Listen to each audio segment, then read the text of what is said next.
All right, we're going to get started with the next portion of today's event. It is my pleasure to introduce Jack Christofides, the Director of Africa 2, a position that gives you oversight of some of the most difficult missions in DPKO's portfolio, missions that are grappling with a lot of the issues that we've been talking about already this morning around engagement with armed groups for protection, and I think also a precursor to some of the issues that we'll be talking about in the next session around the challenges of POC in hostile environments. So, Jack, please, you have the floor.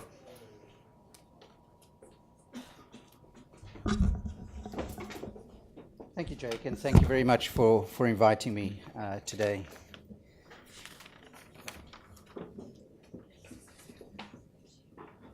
When you leave today, I want you to think about three things. We've had failures that called into question our ability to protect, but we've responded quickly and effectively. We've improved POC thanks to our ability to employ the full range of capacities in peacekeeping. The reports before us today highlight that protecting civilians, particularly in today's environments, raises tensions for which there are no easy answers.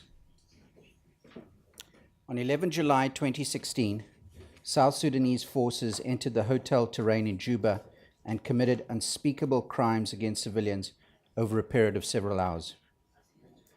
UN peacekeepers were posted mere minutes from the compound, but failed to respond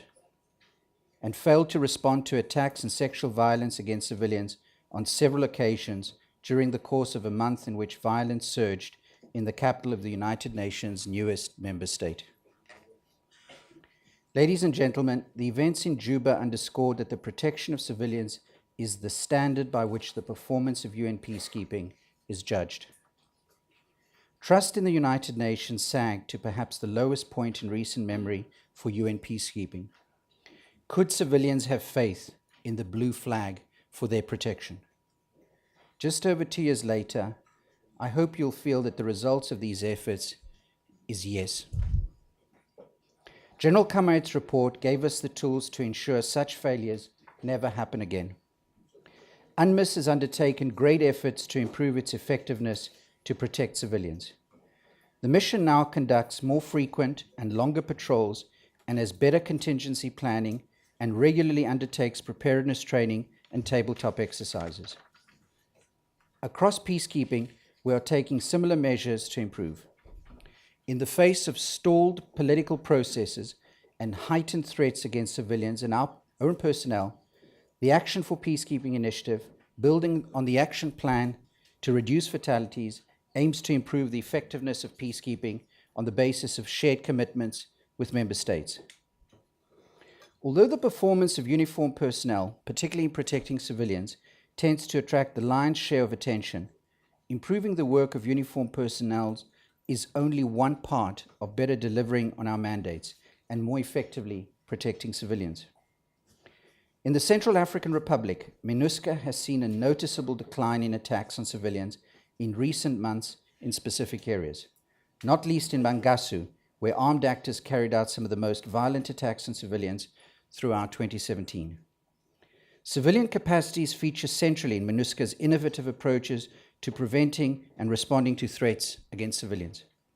MINUSCA has supported and mediated local ceasefires and local peace agreements as a protection tool to solve conflicts at the local level, both between communities, such as in Zemio in January of this year, and between armed groups, as in Batangafo between ex-Seleka and anti-Balaka in February of this year.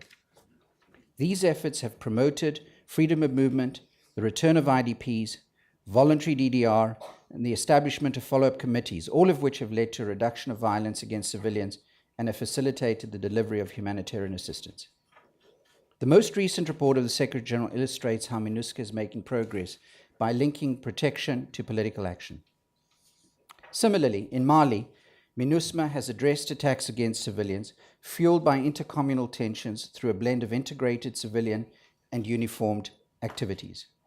Colleagues across our justice and correction sections, human rights, civil affairs, DDR, JMAC, JOC, POC, and the force have worked together to deliver a pilot project on justice and reconciliation that has contributed to protecting civilians by supporting reconciliation between communities, the fight against impunity, and the restoration of the rule of law in the hotspot of Koro Circle. To be sure, violence and a long-term strategy are needed, but these are already positive developments. Ladies and gentlemen, the reports before you today highlighted several of the ways in which we've adapted our ways of working to meet evolving crises.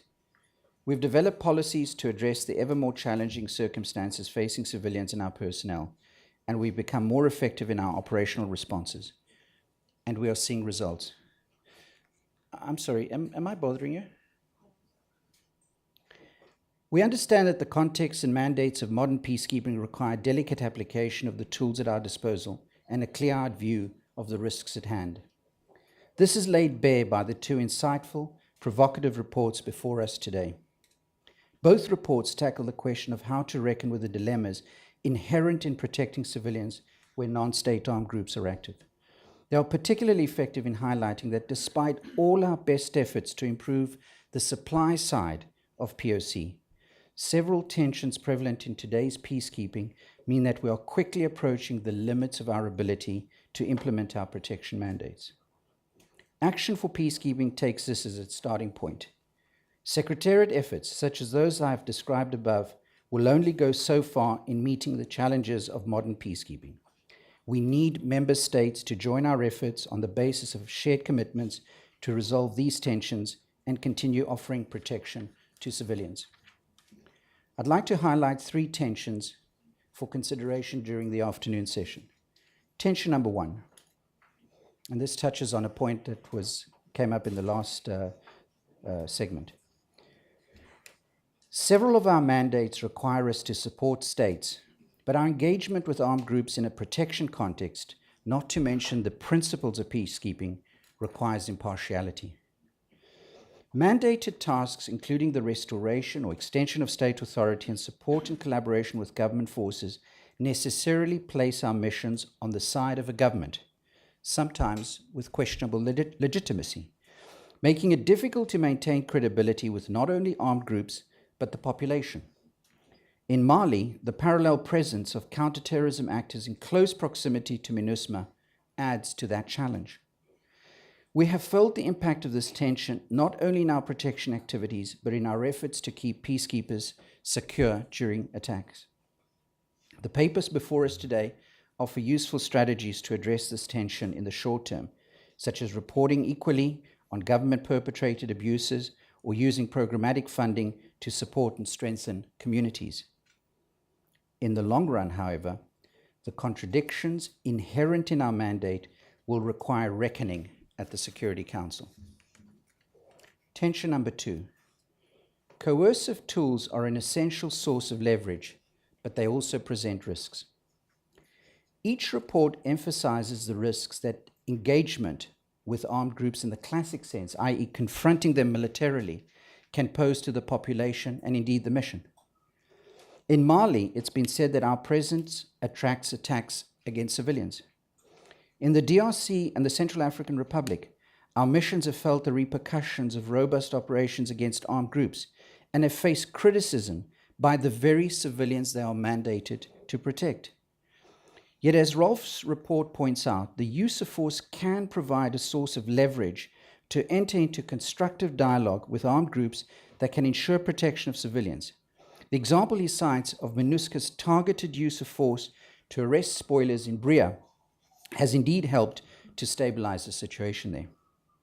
By contrast, in Beni, in the Democratic Republic of the Congo, we are as yet unable to provide a full menu of civilian forms of protection against the threat posed by the ADF. We therefore have no choice but to rely on the most lethal tool in peacekeeping, the Force Intervention Brigade. A successful military operation against the ADF could open a path to a potential strategy or engagement with the group. Going forward, and we are continuing to refine how, when, and against whom we use force, it's an area that surely requires closer attention. Tension number three. Engagement with armed groups to protect civilians requires strategic focus, But often, political processes are stalled, and the nature and location of threats can change quickly. Both NAMI and Rolf's reports highlight how the centrality of protection of civilians to a mission's overall strategy is essential to successfully navigating the challenges of engaging with armed groups. As NAMI's report points out, and we've experienced this on the ground, MINUSMA faces the challenge of responding to the shift of the epicenter violence against civilians from the north to the center. While the Security Council asked us to focus on the center only a few months ago, we've not yet been able to fully adjust our plans. In the Central African Republic, political initiatives have sometimes been incoherent, preventing the required clarity and predictability needed to engage with armed groups across the country. As Rolf's report points out, engagement with armed groups to protect civilians works best when we clarify our purpose and prioritize our resources. Mandated to carry out a wide range of tasks over a wide geographic area, peacekeeping missions may require a stronger sense of focus to protect civilians in the present day. Ladies and gentlemen, in conclusion, I'd like to leave you with some takeaway points, and you can maybe take these up in the afternoon session. Civilian tools are more important than ever. The environments in which we operate and the role of non-state armed groups therein will not get any clearer or easier. The tensions I have described revolve to some extent around where, how, and against whom we apply our coercive tools. The reports before us today, meanwhile, demonstrate that the savvy use of civilian tools is essential in carrying out the independence and impartiality in these contexts that mandates and operating environments deny our uniformed components.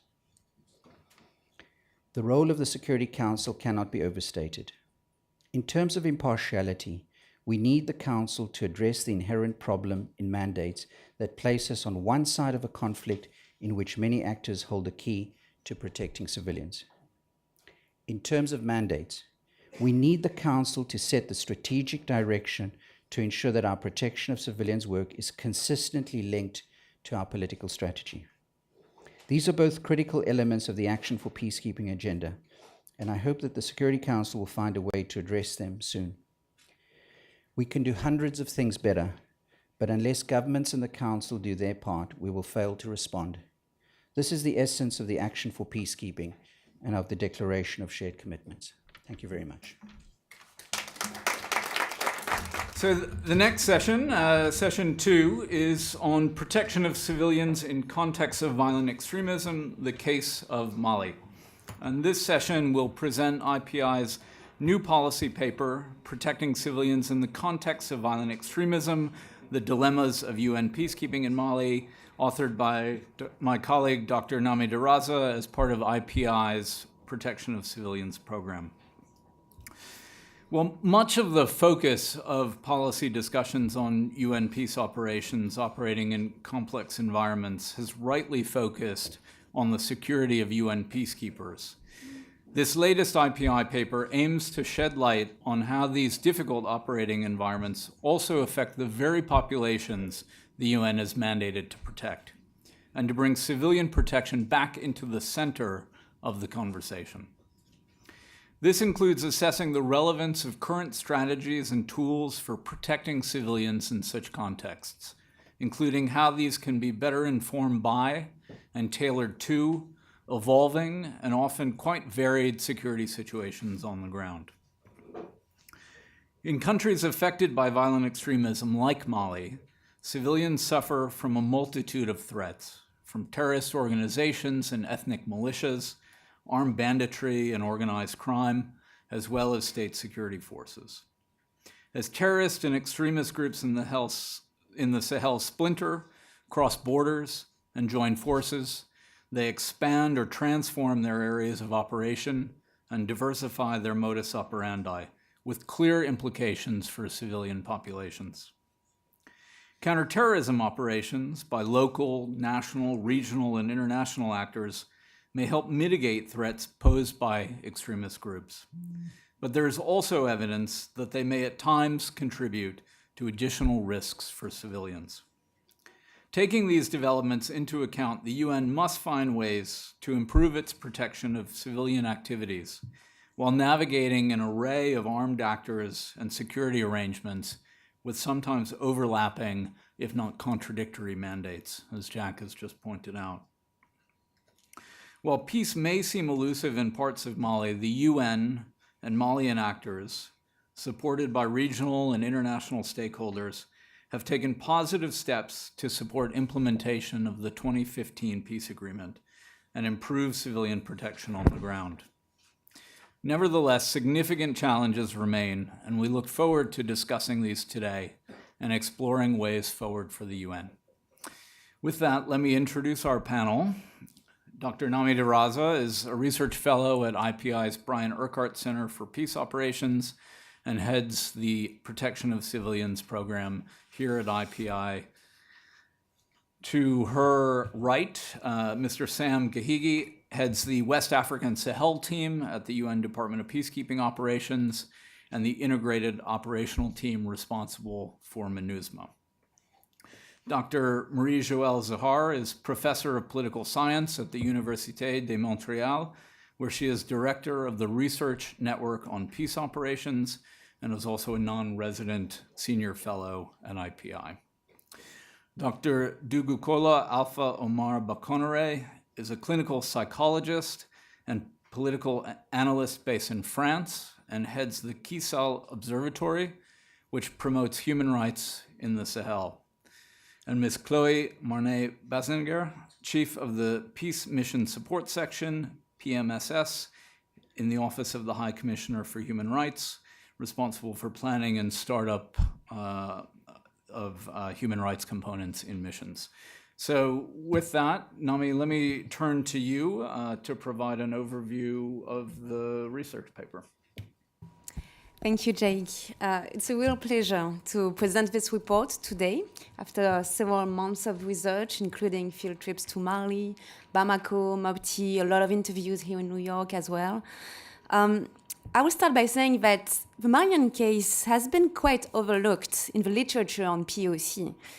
The implementation of protection of civilians by peacekeeping operations in the DR Congo, in South Sudan, or the Central African Republic has been widely documented, analyzed, and used for discussion about best practices on POC, and MONUSCO, UNMISS, MINUSCA are really considered as laboratories for the protection of civilians, its tools and its approaches.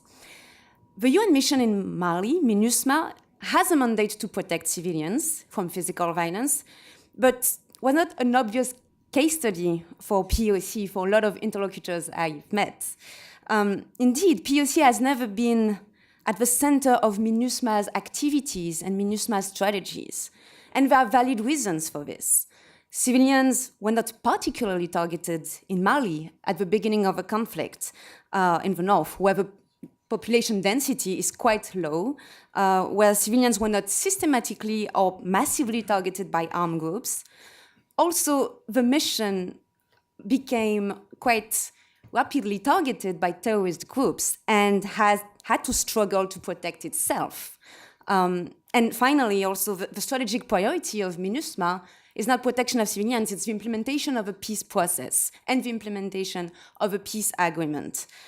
So that's the particularity of the Malian case study. The POC was not at the center of the mission, but, however, there have been increasing concerns of violence against civilians in Mali for the last 2 to 3 years, particularly in the center of the country, and POC is becoming an important parameter for MINUSMA. So the report does 3 things. It offers an analysis of protection threats and risks in Mali, and the threats related in particular to violent extremism. It also explores MINUSMA's protection of civilians mandates and the tools, the structures, the strategies, the mechanisms it put in place to deliver its POC mandate. And it also highlights the practical and operational constraints of protecting civilians in Mali due to the hostile environment, but also due to the added complications related to the mission's delicate positioning in counterterrorism efforts in the country. So I will give a few points about these different parts of the report. First, the POC threat analysis. The report analyzes the particular threats to civilians in the context of violent extremism and establishes 3 categories of protection concerns: threats by terrorist or extremist groups, risks associated with counterterrorism operations, and finally, other sources of violence, other risks that are fueled or aggravated by violent extremism or by counterterrorism. So the first category is threats by terrorist and extremist groups. What was interesting over the course of this research is that I encountered dual and contradictory narratives about the prevalence of this threat. Some people told me, well, of course, terrorist groups are the most serious threat for civilians. And others told me, well, not really, because they don't target civilians systematically, and you don't have massacres and systematic rape as you have in the Congo, and so it's not really the main threat. So it was interesting because I had this duality in the arguments I encountered. And I realized that these contradictory narratives were due to specific reasons. First, I think the analysis is difficult in Mali, as we talked a lot about labels this morning. Labels are used quite interchangeably in Mali. When you talk about extremist groups, radical groups, these labels have been used to designate different actors, radical groups, self-defense militias, jihadist groups. These labels have been used quite politically, can be instrumentalized as well, and sometimes it's very difficult to say that a perpetrator was actually a terrorist group. When you have 2 persons on a motorbike shooting at civilians in a remote village, well, is it an act of terrorism, or is it maybe a criminal settling score? It's very difficult to categorize the threats. The second reason is that extremist groups also have a protective agenda and a protective posture. They try sometimes to pose themselves as protectors of a people, as bringing a certain form of justice and order. They are trying to convince communities that they do protect them from the state sometimes, because some communities have experienced a difficult relationship with the host state, with the Malian authorities. Some communities have suffered from abuse, past abuse by Malian armed forces, for example. And terrorist groups have navigated these frustrations among communities and have used them and try to pose themselves as potential protectors. And the last thing is the particularity of the types of threats that extremist groups pose for civilians. And these threats can actually be overlooked because they're either indirect. For example, a lot of threats are related to collateral damage from clashes with counterterrorism forces, or IEDs, explosive devices. A ward can be mined, and then civilians will actually die on these wards, but the IEDs are not specifically targeting the civilian population. So it's indirect threats. When it's not indirect threats, you also have, of course, targeted threats, but again, they are targeted. You have terrorist groups or extremist groups targeting specific persons, influential persons, imam, village chiefs, mayors, local authorities, teachers, for example.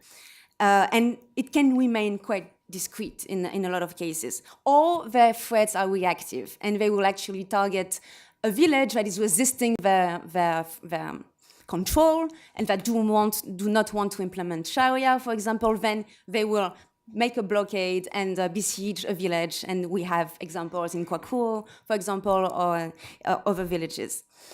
So, and also mainly the threats that they pose are societal threats.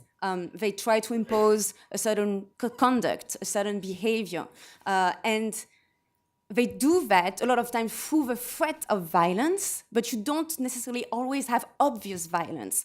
And because peacekeeping operations are also used to theaters where you have hotspots, like in the Congo with massacres, with systematic rapes, I think the mindsets are really focusing on this type of actual violence, and sometimes it's easy to overlook the threats of violence, the societal threats, the pressure, the intimidation. It can be sometimes not prioritized in the conception of protection of civilians.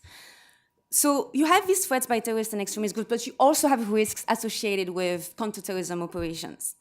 Counterterrorism operations of course, contribute to protection of civilians in the long run, but they also have an impact on livelihoods. They have an impact because they can cause collateral damage for local populations. But sometimes they are also the cause of direct threats of violence for the communities. We have in Mali questions related to the problematic treatment of presumed terrorists, violations of rights, summary executions by Malian authorities, for example. You have the cases of retribution against communities. Some communities, the Fulani community in particular, is seen as colluding with terrorist groups by elements of Malian armed forces, and there have been cases of retaliation and due to the suspicion of collaboration. And there have been incidents of massive violations of human rights, and we have had incidents in Boulikessi, for example. We also have incidents due to proxies, not necessarily Malian armed forces, for example, but armed groups that are supporting counterterrorism efforts like MSR and Gatia, and that will perpetrate human rights violations in the area of Menaka, for example. And then finally, you have other sources of violence, and I'm thinking specifically about intercommunal violence, that are fueled, exploited, sometimes manipulated by violent extremism, that are also that can be also fueled by the existence of counterterrorism operations. So you first have a phenomenon of radicalization of communities, because some communities will actually perceive a specific community as collaborating with terrorist groups, and again, the Fulani community is particularly perceived as having links with terrorist groups. Then you have some communities being targeted by terrorist groups that will take revenge on the Fulani community as soft targets in their revenge. And then, of course, that escalates intercommunal tensions. Then you have the creation of self-defense groups that contribute to this escalation. And you also have the effects of counterterrorism operations that might also feed the grievances of the Fulani community and that contribute to all that. So in this context, I analyzed the role of MINUSMA. And MINUSMA has a very robust and ambitious mandate to do POC, but has yet to prioritize POC and to put in place robust structures to support its implementation in a coordinated way. POC is a very fragile work stream in MINUSMA. The mission was not designed with POC as a priority, as I said, and it has an impact on structures. There has been maybe a lack of appropriation and integration, prioritization of the POC agenda by MINUSMA's personnel. And the coordination mechanisms are not necessarily developed at a level they are developed in other missions. For example, you don't have a coordination mechanism on POC at the senior mission level in MINUSMA. And also, there is a partial understanding of threats inside the mission. There are a lot of blind spots because the mission can't access remote areas and can't really provide this analysis that is needed to do protection of civilians. You also have the center where you have the most violence against civilians that have been considered quite late by MINUSMA because it was not necessarily the priority mandate again, and so the teams were not necessarily ready to answer and respond to these threats. So I analyzed the protection space of MINUSMA in this environment, and I realized that the tools that have been developed by the UN for the protection of civilians by other missions do not necessarily work in MINUSMA for several reasons. You have tools that are ill-adapted to the hostile environment. Protection by presence, for example. It doesn't work when the mission is actually targeted and actually attracts more violence with its presence. Community engagement doesn't really work as well because civilians, MINUSMA's civilians, when they talk to communities, they can put them at risk of retaliation, because when they leave and the people who interacted with MINUSMA are being targeted by terrorist groups. So you have these tools ill-adapted to the hostile environment. And you have the tools also that are sensitive or constrained for another reason. The context of proximity, support, and sometimes alignment with counterterrorism efforts. Because the mission, MINUSMA, is coordinating with counterterrorism forces like Barkhane over G5 Sahel and Malian forces, And because of this support, there are tools that are not necessarily available for MINUSMA. Engaging the armed groups, we talked about this morning, engaging armed groups, terrorist groups in this case, is not really possible because there is an unspoken red line, because the strategy, again, is to support counterterrorism forces and to be aligned with this vision. So that's difficult to use. Leveraging human rights is also delicate in this context of support with partners that are doing counterterrorism action and that can sometimes also prey on civilians.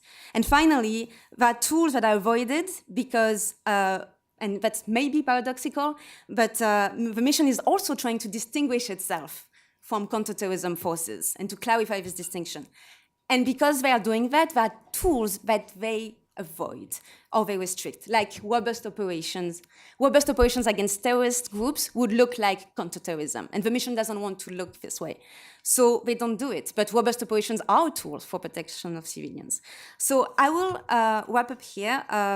The report are giving recommendations and proposing way forward, especially, and I will stop there, Jake, but exploring the full spectrum of tools that MINUSMA has. Military, civilian, police tools, increasing the use of the police sometimes when it can be more adapted than the military, bolster civilian expertise and having the utmost level of professionalism among the civilian teams because this is so challenging. It's such a challenging environment. Secondly, ensuring the independence of POC activities from counterterrorism agendas. Of course, there is a coordination, but there needs to be a clear distinction without dismissing protection responsibilities. And in this healthy distance with counterterrorism efforts, I think the mission can define its own vision, prioritize threats on which it has the most impact. For example, the threats and risk related to counterterrorism partners. I think the mission here has a great leverage and advantage. Engage armed groups and terrorist groups could also be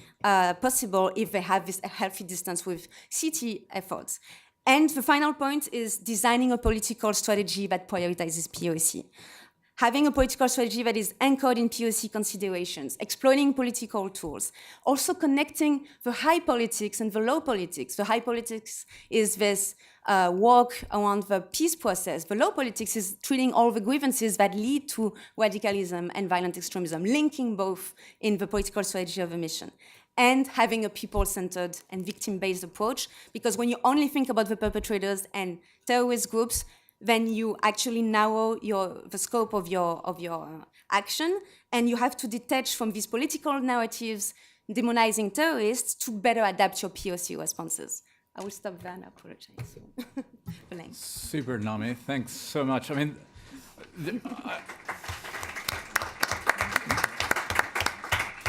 I want to just flag, I mean, this is an incredibly dense report, and the ability to summarize all of it in the time that you did is pretty impressive.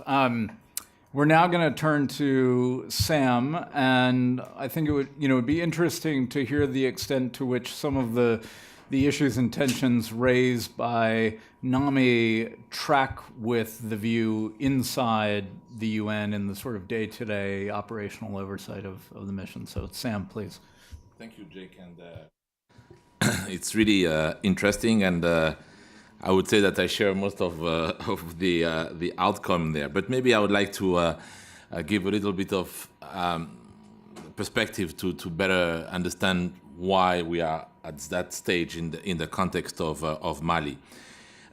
First, I think you're right. Until such time the situation in the center of Mali became kind of worrisome as it is currently, the mission felt that POC in the north was more of a collateral nature than an immediate threat for the stability of Mali.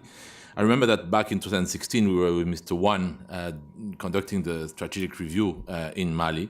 And at that time, we had heated discussions with the government to make them accept that they should not limit the scope of MINUSMA's mandate to the north, but that there was also an urgency to look at the center. Hence, the proposed deployment of the Quick Reaction Force in the Resolution 2295 of June 2016. So certainly this has taken very long, and again, we also realized that this was a response of a more security nature, when actually the need was more to look at a civilian response to the crisis in center of Mali. So I would say that now, 2 or 3 years later, MINUSMA has more moved to an approach of a tailored approach to POC, a more focused approach. And if you look at what is happening in the center now, we have localized dialogue, if I may, such as the one that has just concluded in Koro, to see how intercommunal violence can be diffused through engagement of MINUSMA, but also the Center of Humanitarian Dialogue. So I would say, yes, it came a bit late, but now we are moving in the right direction.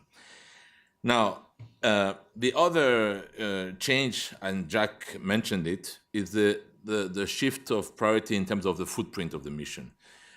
Because we can talk a lot about protection of civilians, but if we don't have assets, if we don't have mobility, there are very few chances that we'll be able to prevent or at least reduce the impact of mass atrocities if they occur in the center of Mali. So basically, we need to be prepared for that. The best way to be prepared is to maybe shrink a little bit the size of our camps, but increase on the mobility of our troops so that they can actually be more responsive to any such crisis. I would say that you're right in mentioning the G5, because if we look at the center of Mali now, most of the incidents of POC nature are encountered in places where G5 operations are conducted. So I think they're having a dialogue, and I'm glad that Chloe is here also, because I think it's through all the support that we can provide to the G5 headquarters that will eventually shift also the mindset at that level. But certainly this has to be part of what the mission should continue to work on. Another important aspect, in my view, is integration. Because now we are also working a lot towards making sure that the UN family as a whole gets more present outside of Bamako, in particular in the center and the north. And I think that's how we can eventually foster non-military or non-security focused POC strategy for the center and for the north. And I think on that, I'm pretty optimistic that we can actually give that priority. There was a meeting this week of our principals in which they've decided to identify jointly some hotspots where we can actually make a difference and support the process.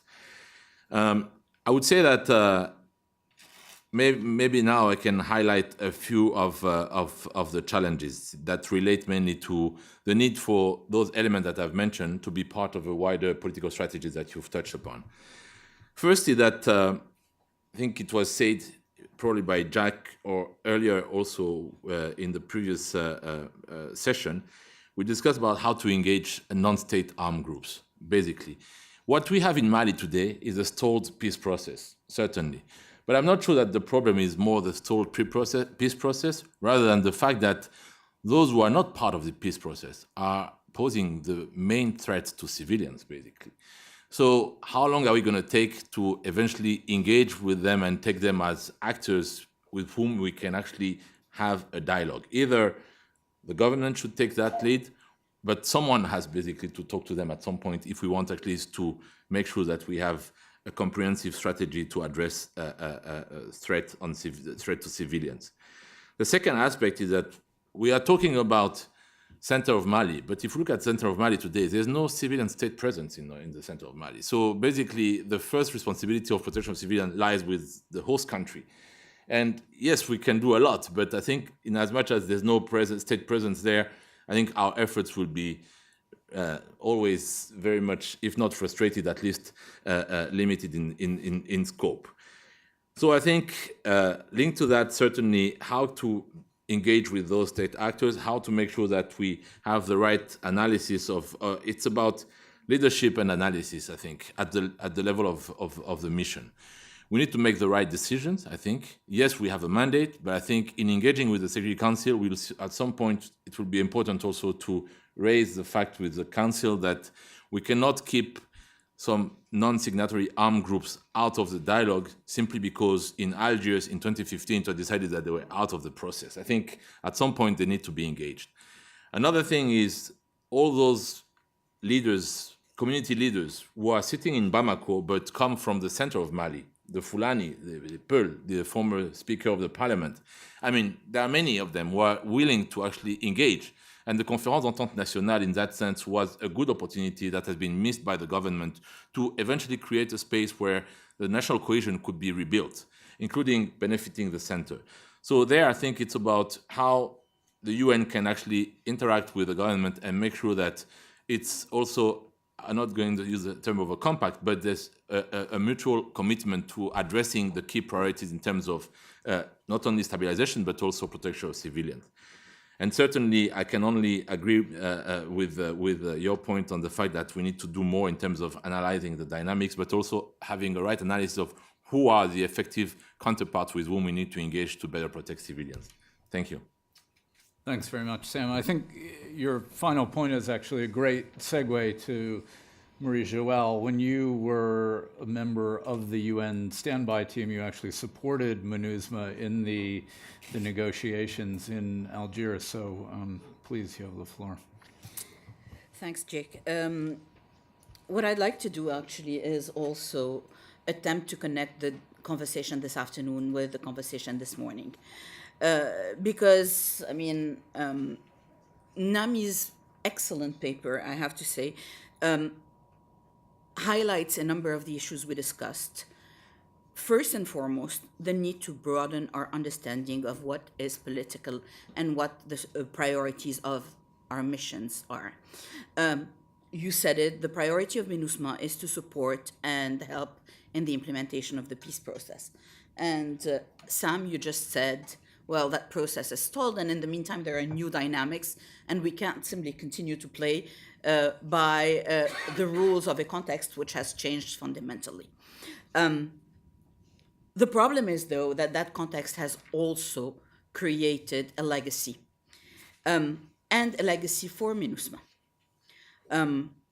To be able to support the peace process, to be able to help sustain peace in Mali, including by engaging with other groups, MINUSMA needs to be accepted.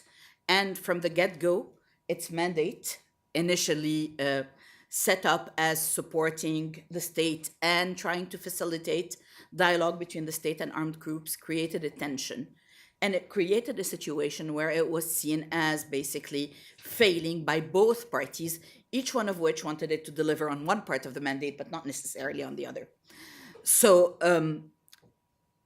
MINUSMA's legitimacy has already been dented by that. And that, I think, is something that one needs to factor in as we're thinking about how to engage with a new set of groups. Now, of course, Nami, in your report, you suggest that because of security concerns, because the mission doesn't have the resources and the ability to be omnipresent across the territory, its credibility and its ability to protect civilians is also being dented, okay? But I think these two things highlight something that Jack said. POC is an inherent part of any strategy, because only with POC, with the sense that we are helping civilians feel safer, will a mission be able to be accepted and to be able to do whatever its political strategy and priorities are.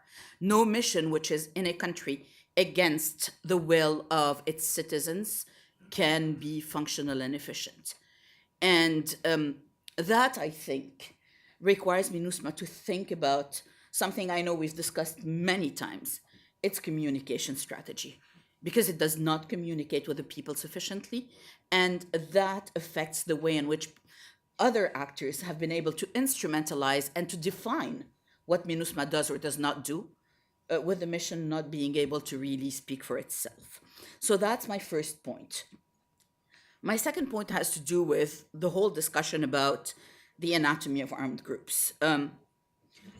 I guess I can safely say I'm the only one with white hair on this panel. And I was reminded this morning that about 20 years ago, two colleagues from IPI, former crew, different name, it was called IPA at the time, actually edited a special issue on civilians and conflict, in which we talked about the need to actually change the analysis. We recognized even 20 years ago that the diversity of groups is not served either by the acronym SOUP that we heard from Ralph this morning, nor by actually calling all of them NSAGs. A non-state armed group is not a non-state armed group, is not a non-state armed group. And therefore, the analysis needs to become much more nuanced. And we already know what some of the highlights are. Do they have political grievances or not? This is something that MINUSCA is starting to try and think about, how to differentiate its strategy of engagement. And I think MINUSMA could probably also start thinking the same. What is their involvement in the economy, gray and non-gray? Okay, is it predatory? In which case their relationship to communities is bad. Is it parasitic?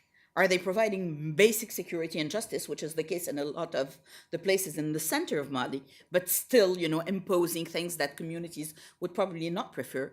Or is it really, a symbiosis where they're both benefiting from each other's presence? In that case, each one of these requires a different strategy. Do they hold territory or not? And what kind of territory do they hold? Do they have command and control? So does it matter whether we're speaking to someone at the top or to a middle-level commander? One of the suggestions is, engaging with lower level. Well, if there's no command and control, that might have an impact locally, but it will not really have an impact more broadly on the group. So we need to understand these things and what their relationship to communities is. Sam, you talked about localized dialogue in Kuru. I think that and I'm partially guilty of that, but we've jumped on the bandwagon of local dialogues as one way of addressing the failings of national level peace processes. But we also need to think that not all places are actually ripe for a local dialogue, and that a local dialogue is only, I think, sustainable when we have a community which is capable of being a partner in and by itself, and which is not captured by the armed groups. So I do think that we need to take away from that the fact that these groups are very diverse and they're not static, they change. And that's something that was also highlighted this morning.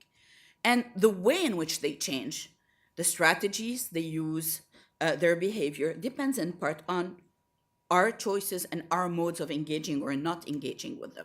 So that, I think, was highlighted this morning. But it reminds me, Jake was actually referring to the fact that I was in Algiers.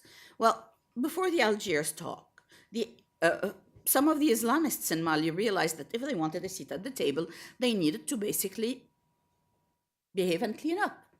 And they became the HCUA, which is now one of the two important parts of the CMA, one of the alliances that are part of the talks and signatories to the peace process. So we can actually push groups to behave responsibly, and we can push them to behave irresponsibly. And that brings me to the issue in which, to the issue of messaging and what kind of lessons and what kind of messages we're sending. This morning we talked about the fact that the pursuit of legitimacy can be seen either as managing risks or leveraging rewards. Well, a lot of these groups look at us and they try and signal that they act like states. But we're also signaling to them what acting like a state looks like. And in Mali, the fact that Gatia, MSA, but also others have actually been competing to be part of military operations suggests that we're sending the message that if you are a strong military actor, that is behaving like a state, that is what gives you legitimacy, that is what actually allows you to be part of, the select group of the big boys in the school courtyard. Instead, in Algiers, our message was, if you are at the table, if you negotiate, if you really behave, if you actually represent your community, then you earn the right. That's what acting like a state is. And I think we do have an opportunity. There are, in my opinion, too delayed, but regional and local elections that are coming up. And in many of the parts of Mali, in the north and in the center, there will be people associated with the armed groups who are going to run in these elections. And I think we need to send the message that that is what acting like a state is. We need to support these people once they become the new regional governors in places where there are few resources, to basically be able to start providing services on behalf of the state, but not on behalf of their own, group, whatever the group is, and to basically start addressing the civilians' demands. And then finally, I want to actually sound a bit of a warning to our ability to really change fundamentally the way we behave. We talked a lot about the fact that we need transparency and coordination among international actors. And the report highlights, the difficulty of MINUSMA interacting both with Barkhane and with the G5 Sahel. That is unlikely to change, because even when there is coordination, there will be coordination tactically. But the fundamental objectives of these various actors is different. The French are interested in stability, and they're also interested in limiting the instability from going further towards the shores to Europe. MINUSMA is interested in the peace process. It needs to broaden its vision. The G5 Sahel, not all of them are interested in the same thing, but many of them are interested in labeling their political opponents as, terrorists and extremists, and thus securing the ability to continue to hold the center and to control power and resources in a place where the history tells us that basically, if you're not in power, you are at threat.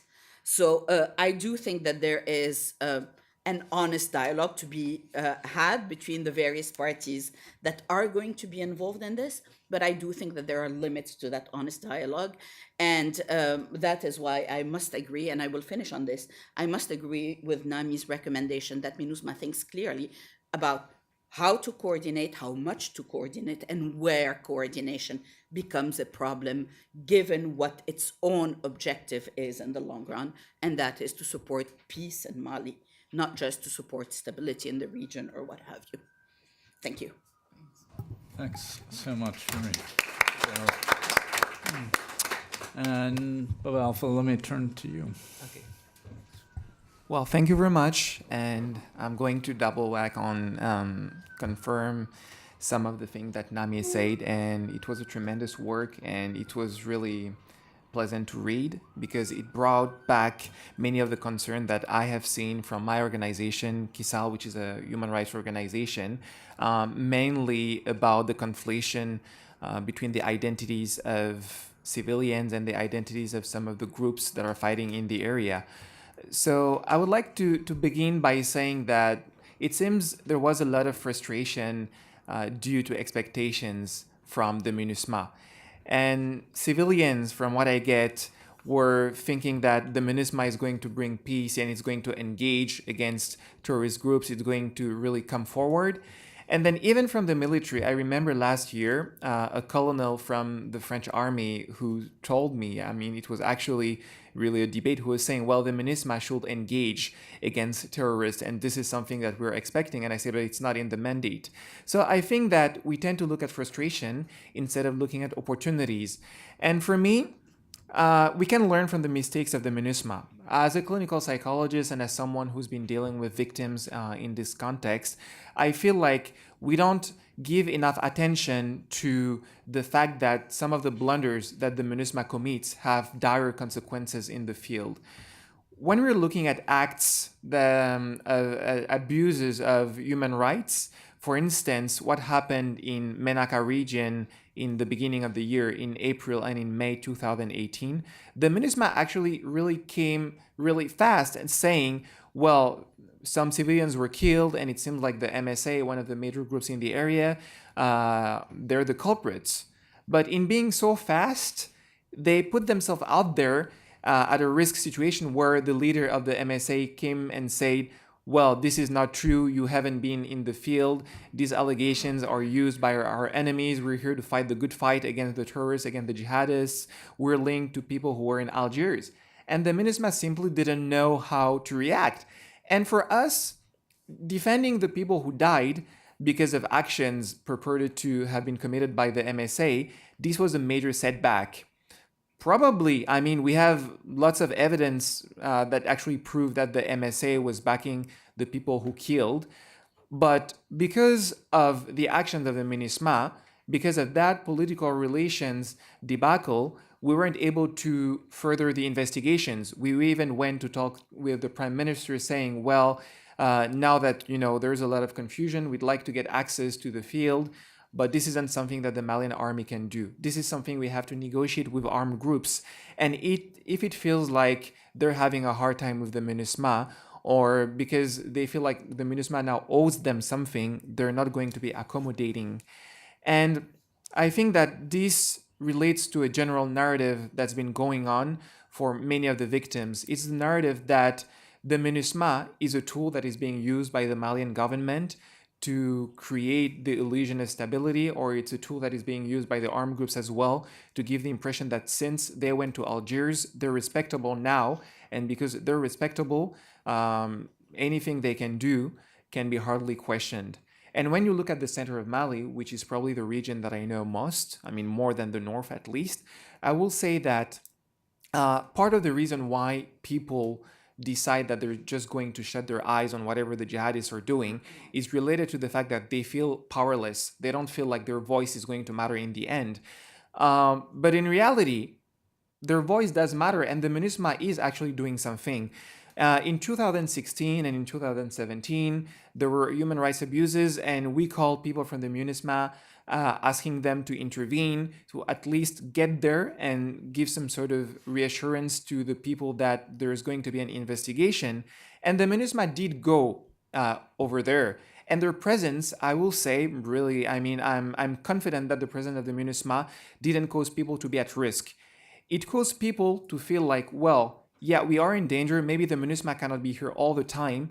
But when they come, other people see that we warrant attention and that from now on, there may be some kind of investigation, and maybe in the future, the MINUSMA is going to send in troops. But then time passes and investigations don't really give a lot of conclusive evidence about what happened. And then the Malian army never comes back, and the MINUSMA doesn't come back either. So it's not a question, in my opinion, of the MINUSMA being or not being in the field. I think they're needed, they're necessary. But the main issue here is that there is no continuity in the actions of the MINUSMA. When they come, the Malian forces that they should be dealing with, the police and the gendarme, they aren't the backup afterward. And that raises another main question for this topic. It's the fact that training of police and gendarme is something that hasn't been stressed enough. With the creation of G5 Sahel, with the cooperation with the European Union, with UCAP, etc., the focus has shifted from training coming from the MINUSMA to training coming from G5, from Barkhane, from the European Union. And because that has happened now, there's a whole administrative and there's a whole process that takes a lot of time, and it's mostly centered on the army as opposed to the police or the gendarme or people who can be here earlier to defend the civilians.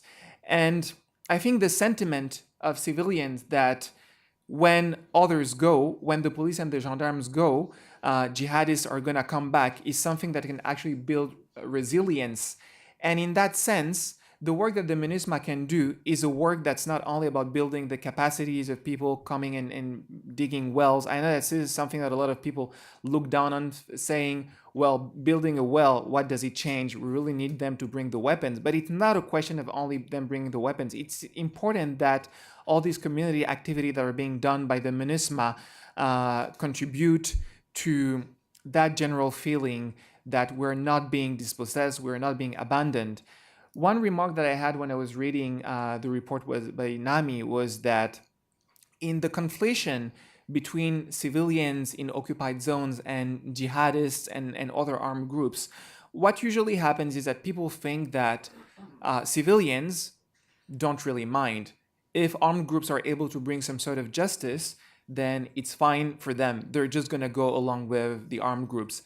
But my experience in interviewing civilians was that they actually don't like armed groups at all. They don't like the militia. They don't like the jihadists at all. Jihadists aren't bringing justice. They're bringing norms. They're bringing expectations of what's going to happen. When the army comes in and delivers whichever city in the center of the country, people feel relieved at first, but then there are setbacks because of the conduct and the ethics of the army. And because of that, people don't know what to expect. So it's easier to just lay low and sort of rely on the norms that are being brought by the jihadists. But there's a blessing in disguise. This is very paradoxical. In the context of Mali, civilians are very quick to forgive what happens, the blunders that are committed by the army. And I say it's a blessing and it's a curse as well. It's a blessing in disguise because you will say, well, because they're so easy to forget and to move on, then justice isn't sued for, and it's not something that is expected anymore. But at the same time, it means that people are ready to advance, and when you make proposals, they're able to seize them. And I will also say that there's the question of enhancing public relation operations so that people also are made aware that in what is happening, so things are being done for them. Boulikessi, which Nami mentioned earlier, was a situation where a soldier of the Malian army killed some 15 people because he thought that there was a terrorist present over there. And there was a massive outcry at the time. And people were saying, well, the army came and did this terrible thing like they always do. But in reality, just to conclude, some of the civilians in Boulikessi were saying, we were happy with the army. The army did a lot of bad things before. And even this thing that they did, we don't think it's that bad because there were doctors in the field who were helping us. So we're looking to look past that. But nobody talked about that. And the general idea that came forth was that in Boulikessi, there was a catastrophe, civilians are unhappy, and now they're going to work with the jihadists. And that sort of spreads over social networks, etc. But if we had a better communication policy, we will be able to say that, well, actually, soldiers were doing some good work. What happened was really bad, and we're going to get there in the field. We're going to be with the civilians, and afterward, we're going to find a way to protect them even further. Thank you, and sorry.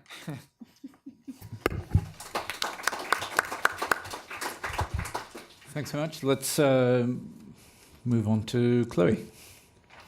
Thanks, Jake. I'll start with mimicking Marie-Joëlle to say POC is not POC is not POC. Which I guess is what NAMI is also, getting at in terms of looking at disaggregating and distinguishing between the various, elements of threats and POC. And I think it's at the core of this issue. As the Human Rights Office, we work across some 14 peace operations and a number of other POC contexts that are non-mission settings. And so I think here we need, in order to adapt the tool, as Nami is suggesting, which we very much would support and agree and look forward to working with others to do that, need to take into account some of the points that Nami is making in terms of the kind of threats and groups that we're facing, which also, Marie-Joëlle, I think you have identified. Distinguishing perpetrators, for sure, terrorists, counter-terrorists, and other types of violence, but also distinguishing types of violations. The Mali context, and maybe some of the reasons why the POC was not necessarily prioritized in the same way than others, is a different context to a number of conflicts that peace operations are deployed in and the UN works in. And as a token to that, casualties, I think, Nami, you mentioned that casualties are 136, I think, over 3 months. The tally for only suicide IED and IED in dense populated area in Afghanistan over 6 months in our last report is over 306,000. So I think we do, not to say that you need to compare apple and oranges, but we have to take a cue in terms of what type of phenomenon we're looking at, because we're not looking at the same thing. And POC understood as looking at, loss of life and bodily harm is one thing. POC in the context of Mali is much less that, because as the numbers show, there is much lesser types of such violation and much more linked to a broader kind of human rights violations that linked to, detention. Some of the things you were discussing also, Nami, in terms of, how the contradiction you saw between what's being said about, terrorist group and the level of stuff links to the fact that, yes, we're not necessarily talking about casualty or loss of life or bodily harm. We're talking about other stuff that, those groups are actually subjecting the population to. And so the POC strategy, or should we say the protection strategy, because it gets out of POC strictly speaking, needs to be tailored to this kind of context. And in Mali, I think, for us, and not to bore people with legal analysis, but the legal analysis of the Mali context is quite complex. We're not necessarily in the same type of conflict, legally speaking, settings than in other places. And a lot of what the conflict or violence is related to also ties into counterterrorism law enforcement done by military means, which is a very different kind of action and operation than the strict conduct of hostilities, and requires different types of responses than you would have to engage on those kinds of things. So I think that's in terms of adapting our POC strategy, these are things that we need to take into account. And I think these are things that, in fact, MINUSMA writ large and the UN system in Mali have started to look at.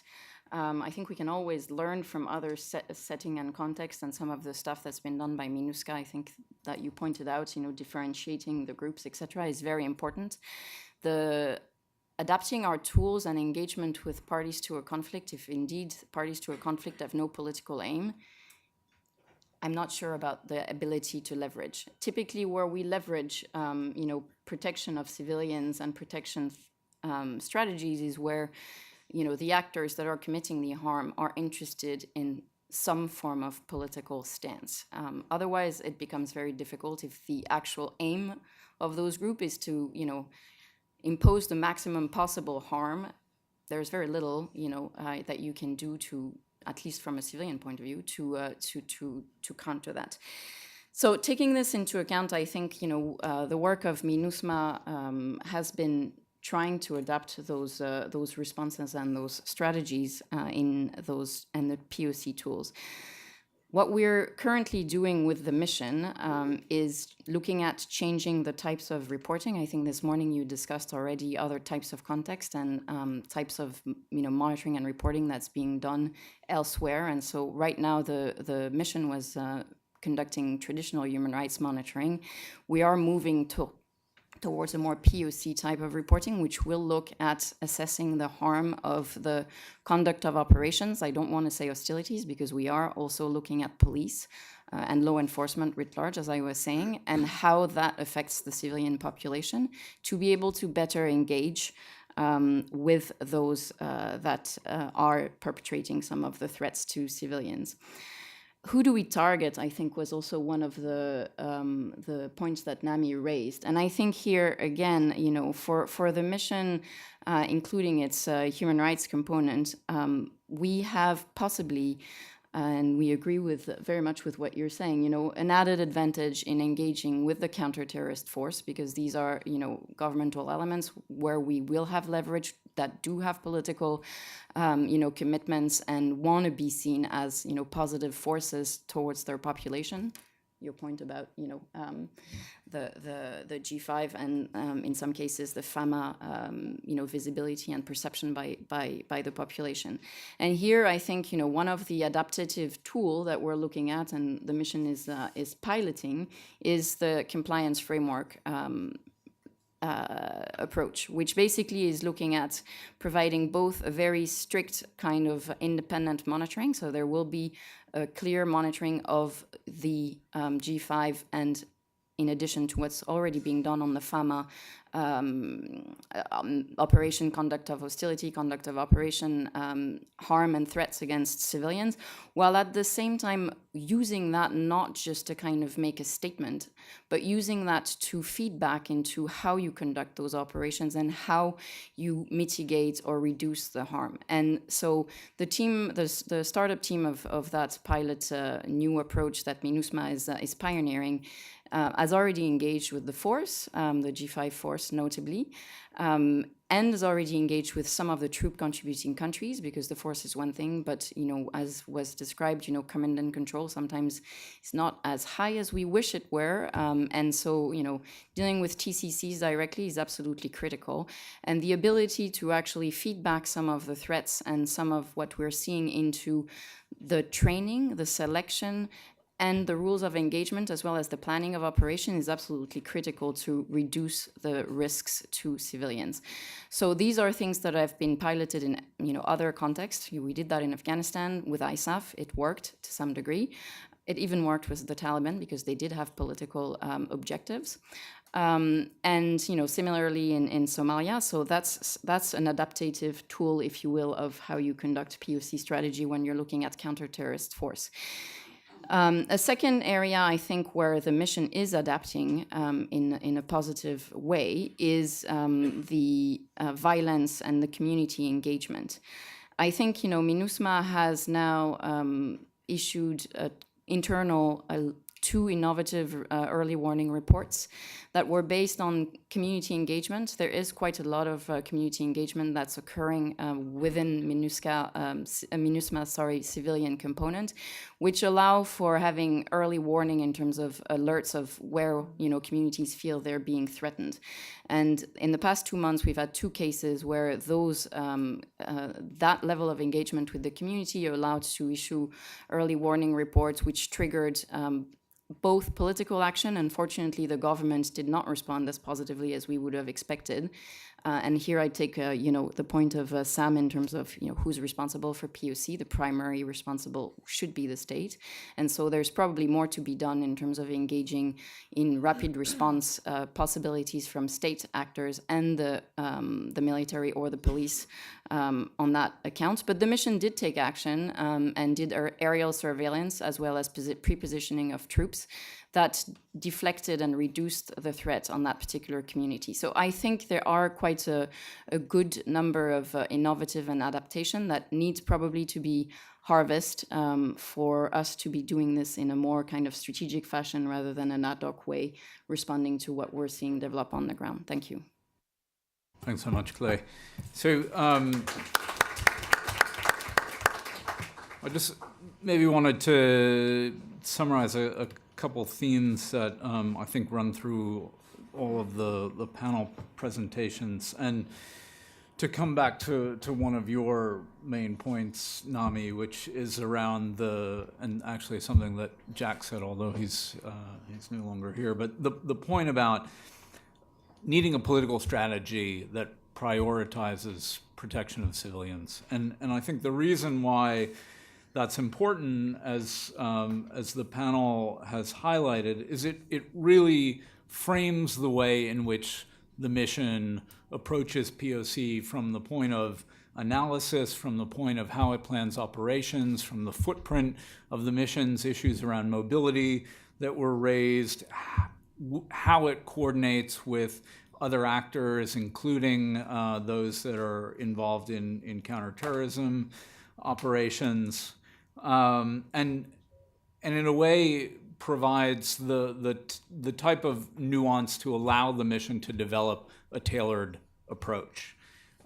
Similarly, I think, Marie-Joëlle, I mean, you raised a very important point, and I still want you to write a paper for us on the differentiation of non-state armed groups, both in terms of, differentiation both in terms of non-state armed groups and all of their complexity and motivations, but also differentiation around the nature of the threat, which in turn needs to guide what that tailored approach looks like. So I think that's one point. Another point that's very much related is around adaptations, where we have existing missions in the field, trying to implement POC mandates. And Chloe, I think you highlighted, in this case, two quite specific adaptations, the compliance framework for G5 Sahel and community engagement that point a way forward for how missions might adapt, how they conduct protection of civilians in these types of complex hostile environments. And then the final thing I wanted to highlight, actually, because I think it gets back to the question that Yusuf sort of finished on, which is around how do we use engagement with non-state armed groups for the purpose of both politics and peace. And your point about the upcoming elections, Marie-Joëlle, and the fact that we very well may see the transformation of certain actors who currently would be considered non-state armed groups being brought into government, particularly at the local level, is, I mean, this is really where the point of engagement between, on one hand, engagement with non-state armed groups and support to the state comes together, right? And the ability to actually change mindset and to move from a place where the aim is to engage with non-state armed groups, but then to carry that through as these actors actually become part of the state and to use that as a way of engaging and supporting a state that in fact may be more legitimate through its ability to incorporate these actors, I think is really important. And Michael's example in the first session of pre-9/11, post-9/11, where the groups that were state actors versus non-state actors almost completely flip-flopped. So let me stop there. We've got around 35 minutes for question and answer. So I'm going to open up the floor. I see, okay, we've got 3 right here. So Chris, why don't we start with you, and then we'll go to Christophe and then to Tom. Okay, thanks very much, Jake. I just wanted to ask to go a little deeper on one thing Naomi brought up, which is high and low politics. It really interests me. I'm probably going to be in Mali in the next month or two looking at our CVR projects, our community violence reduction projects. And they're quite modest right now. Really, the idea at this point is really just they're mostly centered around the places where we have cantonment sites. And the idea is if you put something like that there's got to be something for the community, and also when the combatants or ex-combatants, if there ever is any from this process, come in, that it's kind of a good reinsertion thing, that they're involved in the community and doing something kind of reentry. However, recently we've been considering and we've been asked to maybe ramp them up in Mopti. Now, okay, that's something I'd like to look at, and I'd kind of like your opinion on that, because there's a couple of things there that I'd like to ask. The first is I kind of do see an opportunity. A lot of times when you do a CVR project, there's a real methodology, there should be a methodology by which you bring together like a local committee, it's group discussion, we have certain percentages of ex-combatants and community members, and the idea is to make joint decisions and create that dynamic around a project that's good for the community. At the same time, that should kind of filter up into the NCDDR at the national capital level, but I don't know how to link those that well, and I'm just looking for ideas. I think there's something there, but I'm not quite sure if we can do anything better, and I'd like to do something better there. And the second thing is something that causes me pause, that you said, we haven't had too many problems with these projects yet, but in Mopti you said by very engagement with a MINUSMA, we try to go low profile, and usually it's through implementers that are local. But could we be putting people at threat?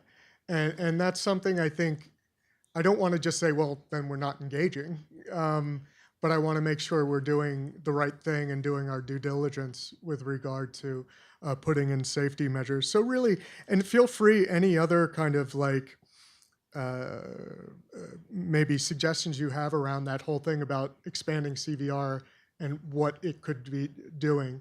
And I think it needs more structure, like all the projects need to be around community security.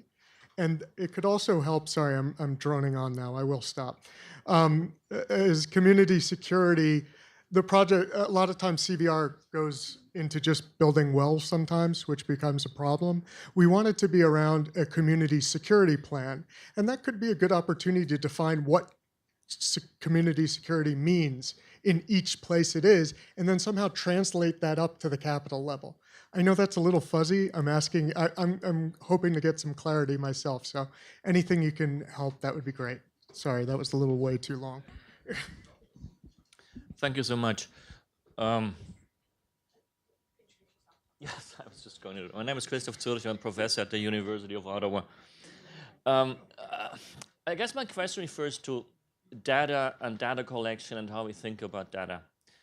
And that is because there's different motivations for violence against civilians, right? One could be one group just want to kill another group, right? Principal hostility. That could be one motivation. A second could be that it's about control of territory or punishing collaboration with the government. That's a totally different motivation. And then the third cause for violence is what we call euphemistically collateral damage. Now, I'm not familiar with Mali, but in Afghanistan, with which I'm familiar, by far the largest group of civilians killed is so-called collateral damage. So my question is, how do we think, do we have a plan for starting to collect in a much more systematic way, maybe with GIS coordinates, the different sources of different types of violence, so that we have a much better idea what actually drives that violence? Because what the motivation that drives the violence requires a different strategy. You cannot address principal hostility without kinetic means, but you can address the other two, collaboration or collateral damage. You could. So how do we think about that? What do we do about that?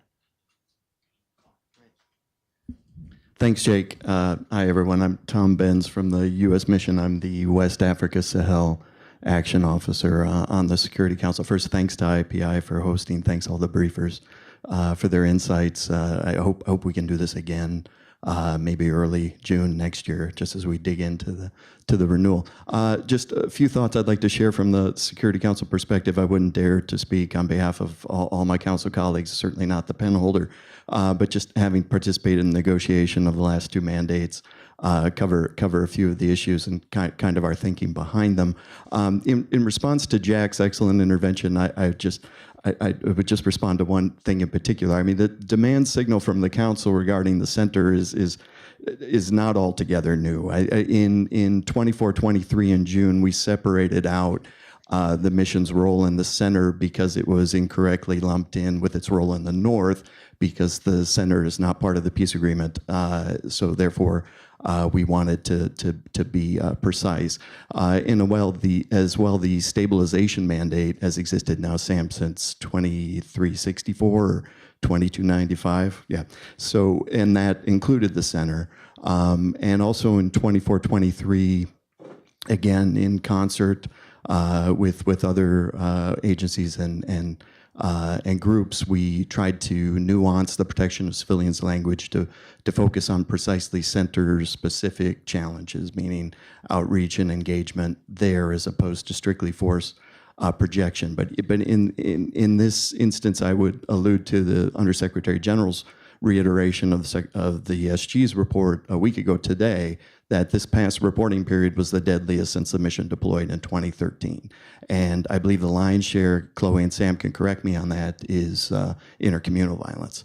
So we're seeing a mutation in threat, and we've had good fortune, thanks to the Forces Initiative, to implement Santos Cruz in this last reporting period with no peacekeeper deaths and a lack of injuries. Thank goodness we are not seeing as many press statements about mortars falling on Kidal and Agahawk. But this is of course, as Chloe alluded, this is not Afghanistan crisis numbers, but for Mali it's a crisis. So perhaps in the third negotiation next June, and the third time will be the charm, and we'll get everything right. But we've seen the mission recognize this on its own. The previous force commander had already taken steps to address mission presence in the center, the completion of the Mopti base construction, where I believe we are not co-located.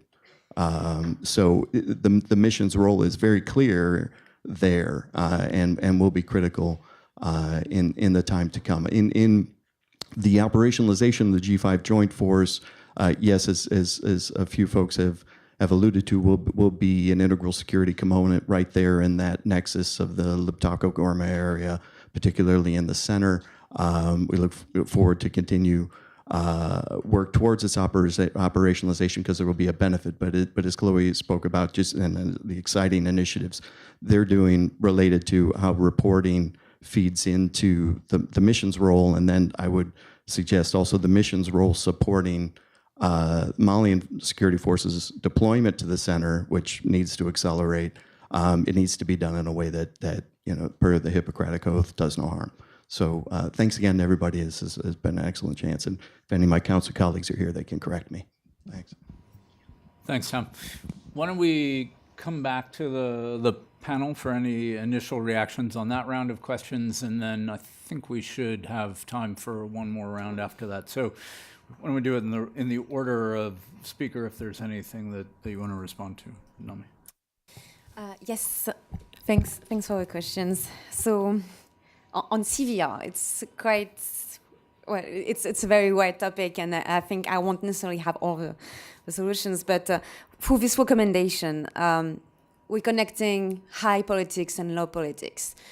I made this recommendation because I realized that in MINUSMA, mindsets are really focused on the high politics, the peace process, and the leadership is consumed by its good offices and the implementation of peace process, and POC has been quite overlooked in this regard.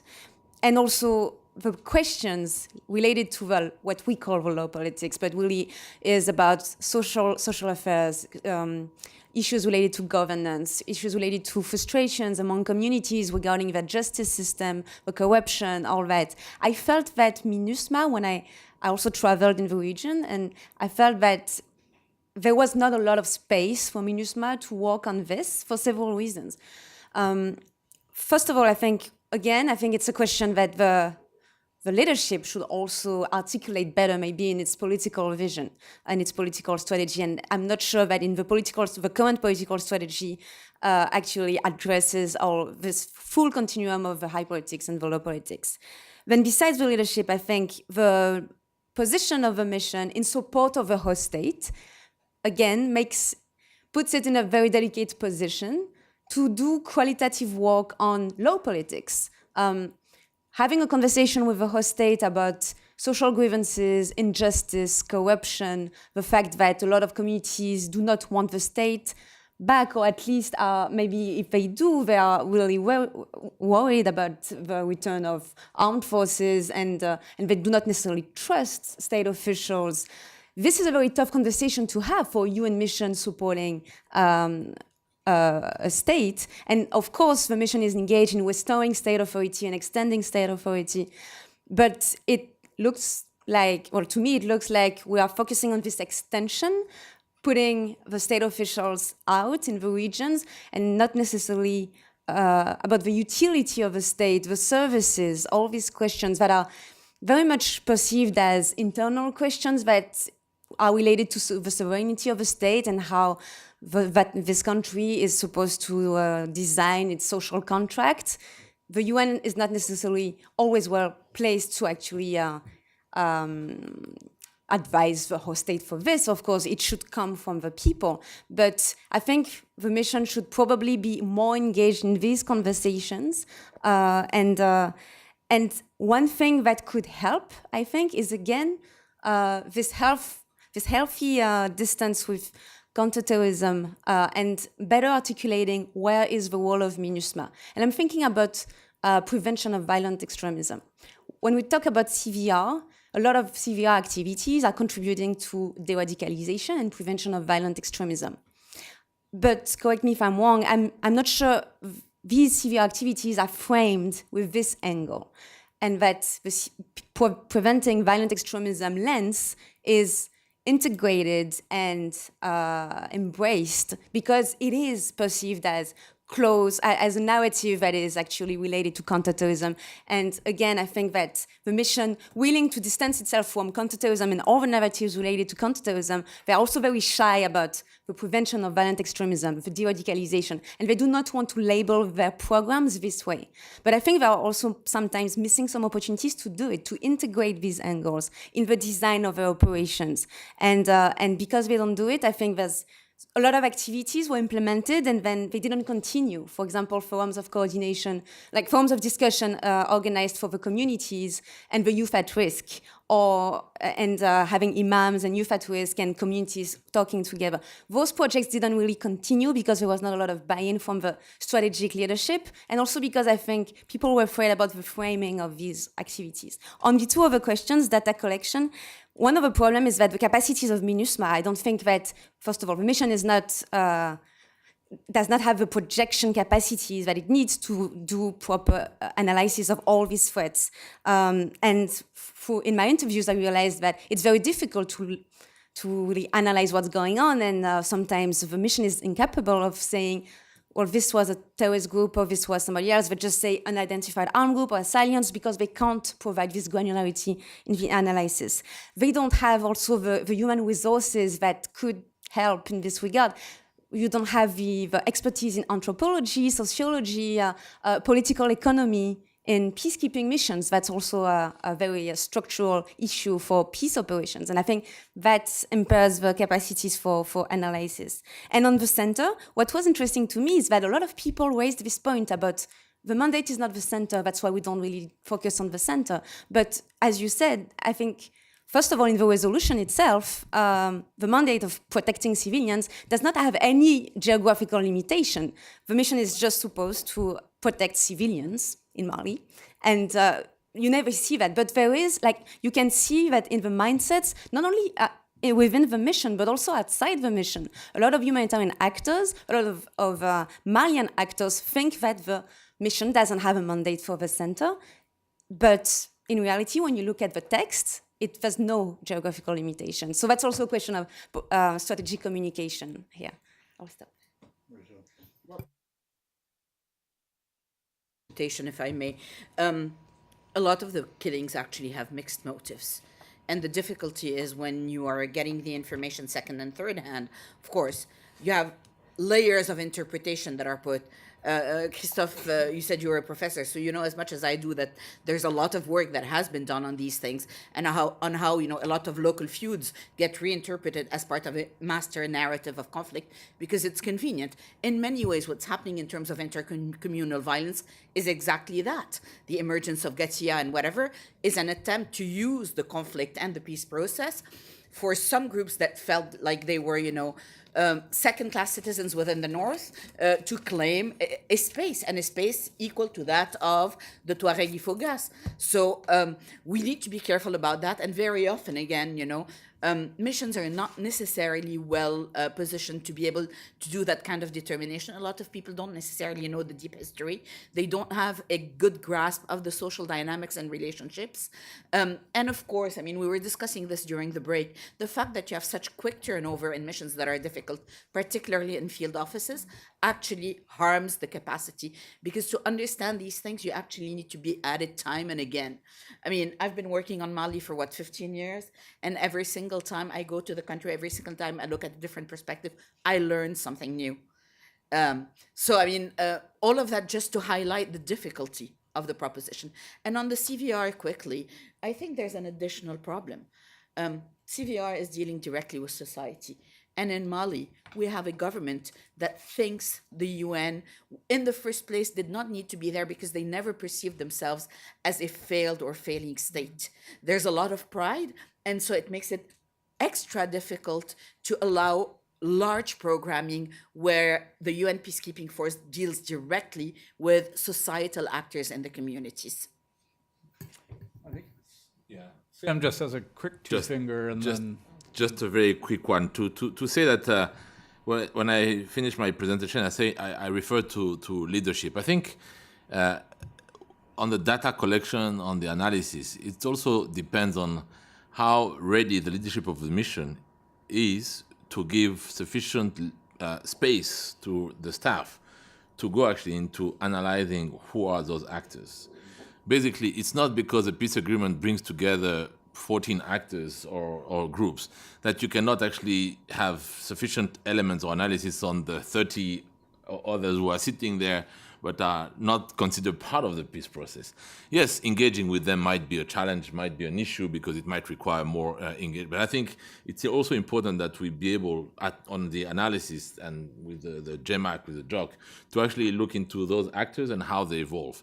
I can tell you, for example, that on northern Mali, the dynamics, the Ansardine and others, it's actually through non-UN sources that we get some updates on what is happening, which is not certainly what, the whole mission is there for. I think it's important to have this contextual analysis to be able to operate, whether at the strategic level or the operational level. So I think it's also a change of mindset that is required there, and I think it's a good point that he's making and that also you referred to. Thank you. Thanks, Dougoukolo. Thanks. Well, about data collection, I really want to propose a praise for ignorance. And this is one of the gems in Nami's report, the fact that she said, well, sometimes we simply don't know. And when you look at the charts and all the databases, namely by ACLED and all, you can see that unknown assailant or unknown armed man comes up very often. Recently, I did a study with a colleague of mine, a researcher as well, on who does what exactly. And well, with Kisal, my human rights organization, we have a very conservative approach to naming culprits because we really want to make sure that we're not pointing the finger to the wrong people. So of course, we will tend to have a more careful way of using data. And 7 times out of 10, we just didn't know. And 2 times out of 10, it was probably banditry or revenge for something that happened before. And maybe one time it was due to jihadists or some such groups. So sometimes we simply don't know. And to base policy on these figures in a way that give the impression that now the massive risks of Mali are due to terrorism, I think that it doesn't do justice to the civilians. And so I also want to praise humility and the fact that we have to keep on learning and we have to associate other disciplines. I come from a psychology background myself and I meet experts on Mali so often. And people have a way of reading what's happening, which for me seems completely alien to what I know as someone from Mali, to what I have experienced as a psychologist, to what I see in a human rights organization as well. And you speak with some people, they have really sharp analysis, but then you tell them, well, actually 100 years ago, another jihad happened, and this is very much present in the social memory. And they say, oh, well, I didn't know. And what you were saying about the turnover being really fast, I think it's something that's very much relevant. And 2 weeks ago, I was at a meeting at the French Ministry of Defense, and everyone sort of agreed that troops and civilians who go there in the field, they don't yet have this culture of keeping experience and transmitting experience to people who come afterward. So there is a question of staying long enough, but also making ready when going there, but also sort of transmitting the lessons that have been learned. Thanks. All right, I think we've got time for a few more questions. General, and then Judith, and then Andres in the back. Oh. Yes, thank you.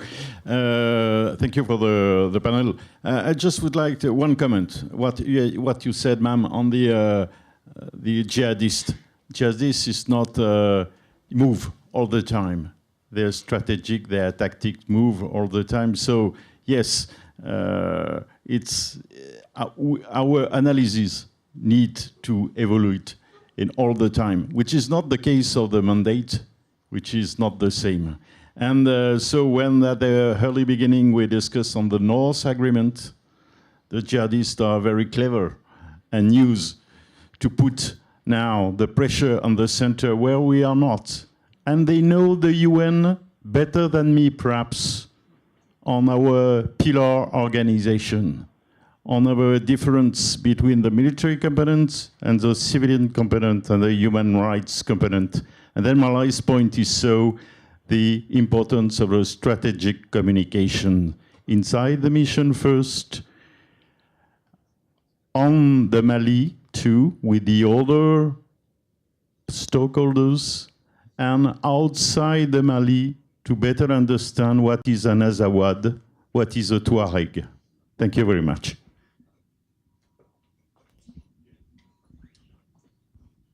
Thank you very much. My name is Judith Vorrat from the German Institute for International and Security Affairs and a guest at IPI right now.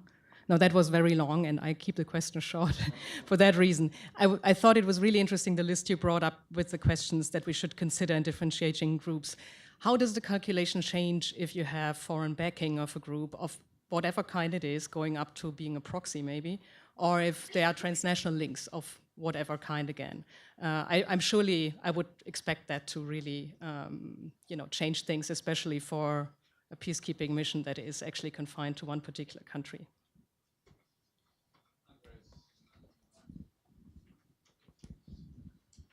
Yes, thank you. Thank you very much. I'm with the Permanent Mission of Belgium.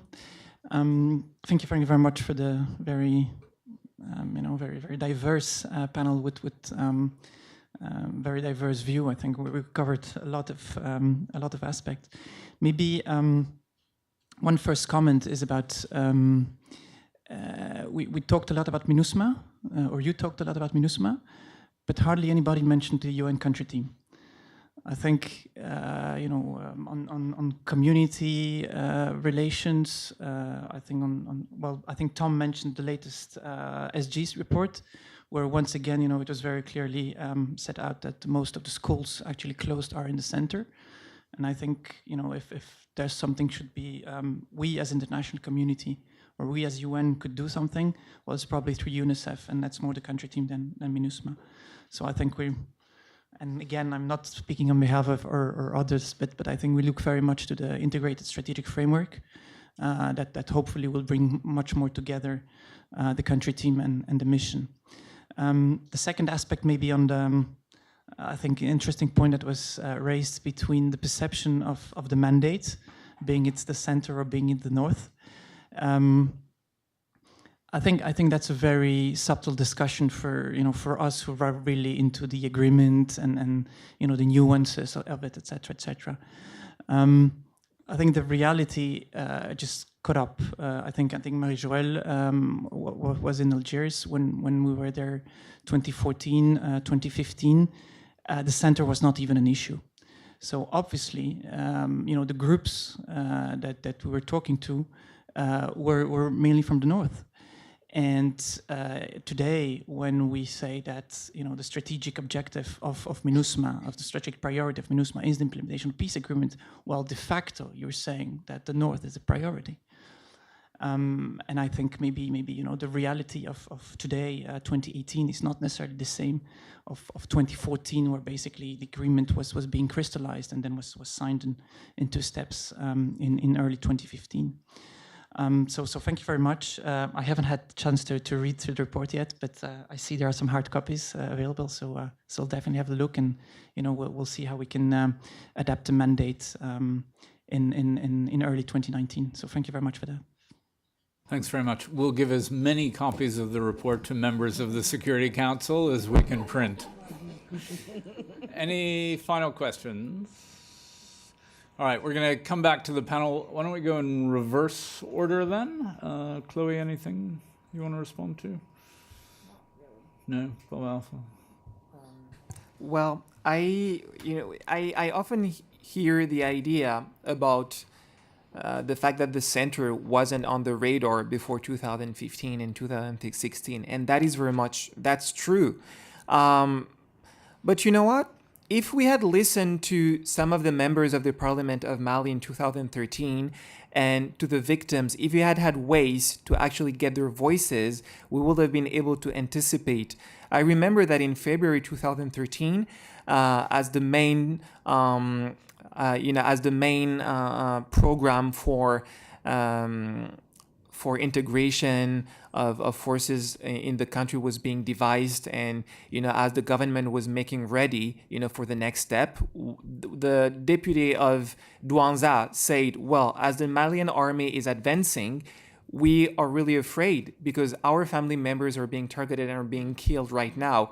So how are you going to address that? And as Marie-Joëlle said, there was a lot of pride. There was an uproar in the room, in the parliament, and people said, how dare you, you're shaming our army, you're harming the morale, and we have to shut this down. And then as late as April 2016, I have had members of the government say, well, what's happening in the center, it's no big deal, really. And this is why I think that early alert, which is centered on victims, is something that we really need to support. There have been examples in other countries, and even within the space of the ECOWAS, there was an initiative of early alert. I know soldiers who have been trained to early alert, but then it never went through because the understanding was, well, we have to have a database from what institutions give in terms of data. But now what we propose, my organization and a few others, is to source the data that we get from civilians. In a country like Mali, most people nowadays have access to mobile phones, and this is actually one of the ways that recruitment is enabled.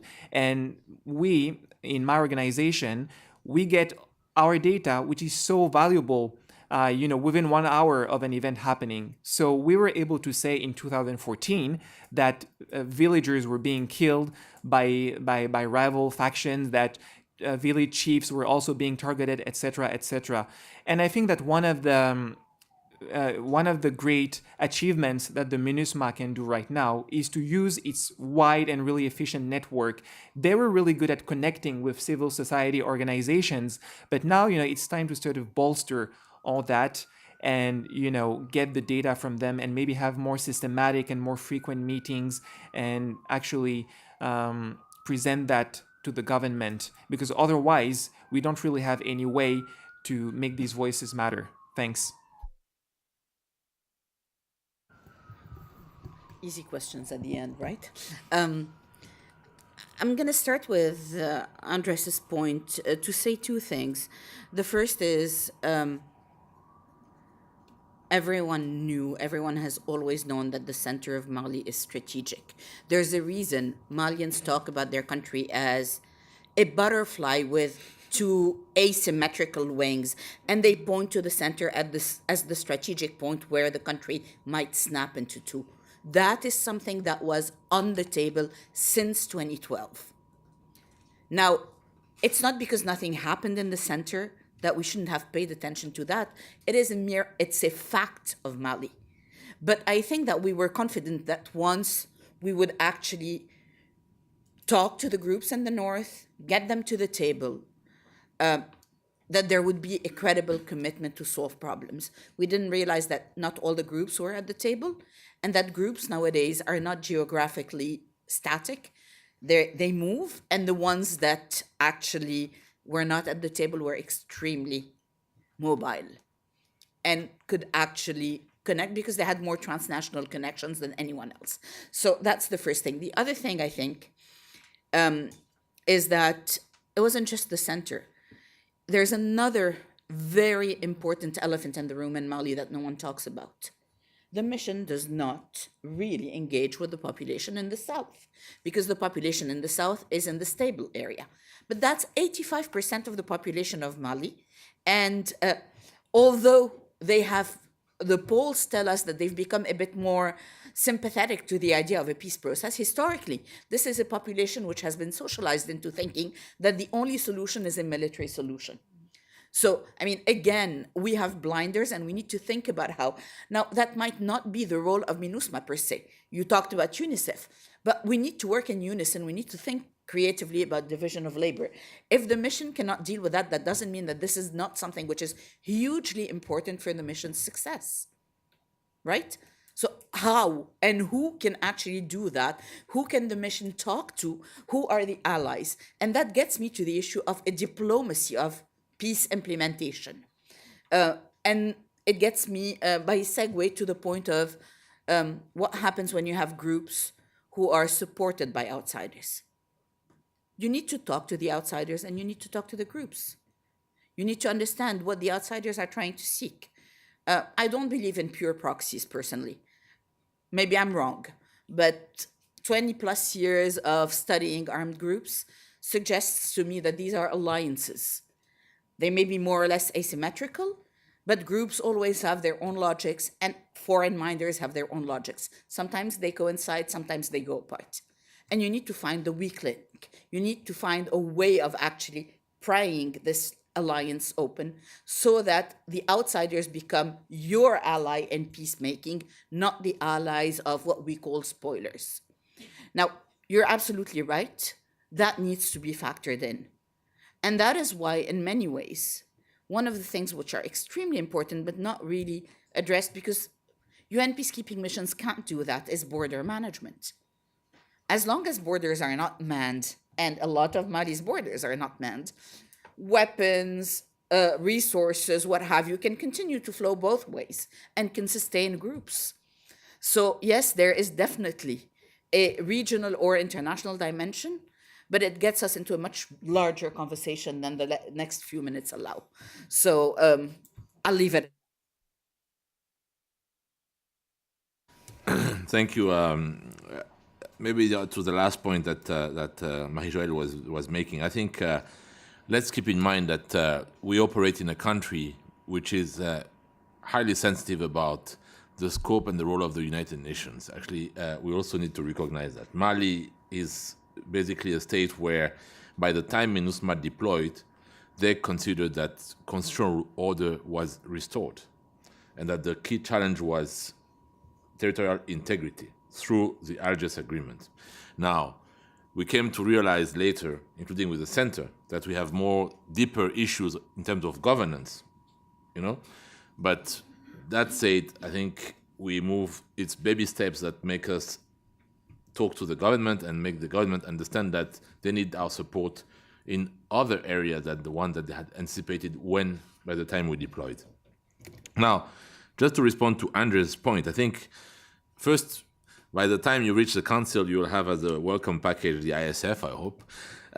But only to say that in our conversation, and I was mentioning earlier that we had a meeting of our USGs of OCHA, UNDP, DPKO, DPA, and Mr. Anadif earlier this week to actually discuss the scope of the ISF and the modality of the ISF. And definitely, if there's one area where, as I said earlier, we were keen to identify some hotspots, starting with the center, where we can leverage on the role and the comparative advantage of the UNCT and the mission to make a difference in addressing, in a civilian way, I think, or civilian-led manner, the challenges to POC.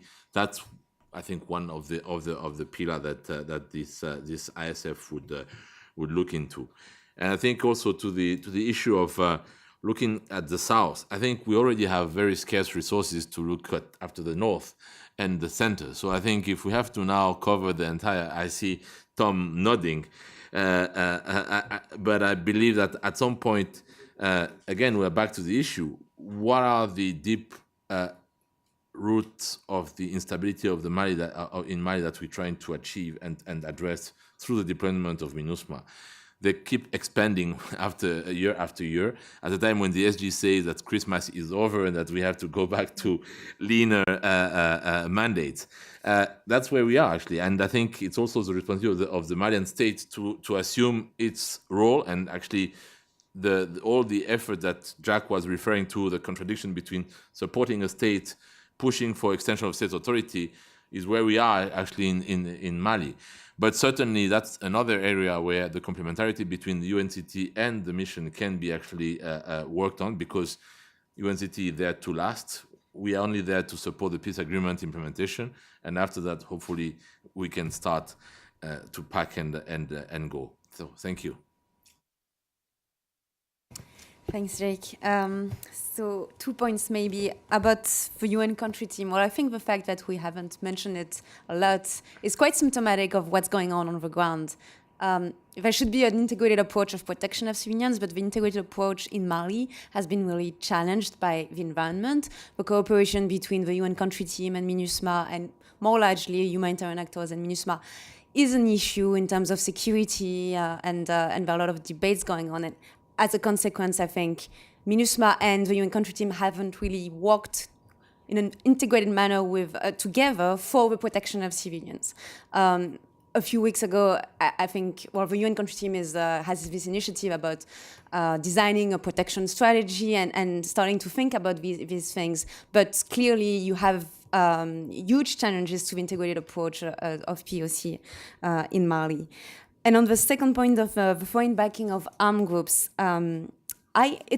it's a complication, it's a constraint, but I also see it as an opportunity for leverage on protection of civilians. When you have an armed group that is actually backed, supported by a foreign country, and you actually can think about that in your protection strategy. And that gets me back to the need for a political strategy prioritizing POC. I think protection of civilians is not only implemented at the technical level. It's not only the human rights officers in Mopti and the troops on the ground that are doing POC. POC should also be designed, articulated, defined at the most strategic level by the leadership, and that actually also includes having the leadership being involved in pursuing POC in good offices, for example, diplomatic efforts with the countries of the region, to really integrate POC at this level, because I think making a difference in Mali will have to go through that. You need to actually also exercise some leverage on the countries that have an influence on specific armed groups. And this is why we have this recommendation about the political strategy, prioritizing POC, even if it does not align with the strategy of MINUSMA's partners. MINUSMA should have its own political strategy based on POC, prioritizing POC, even if it's not always perfectly aligned with the strategy of the Malian state, of other countries operating on the ground, of counterterrorism forces. It should have its own role, and pursuing POC, I think, is the main role of MINUSMA. Thank you. Thanks so much. Please join me in thanking our panel.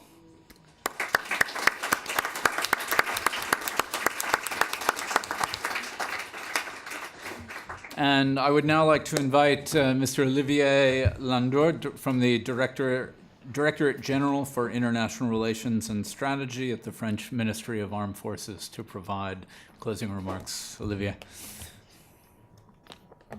Thank you, Jake. It's always a pleasure to come back at IPI, with which we have a long relationship and a very strong one. And it's always very interesting to see how rich the debates can be on UN topics, especially the protection of civilians today. First of all, my apologies because I've not been able to attend the whole seminar, but what I have seen during the last panel, so how rich can be the debates, how interesting, how thought-provoking in a way. So let me give you just a few thoughts about our perspective on the protection of civilians.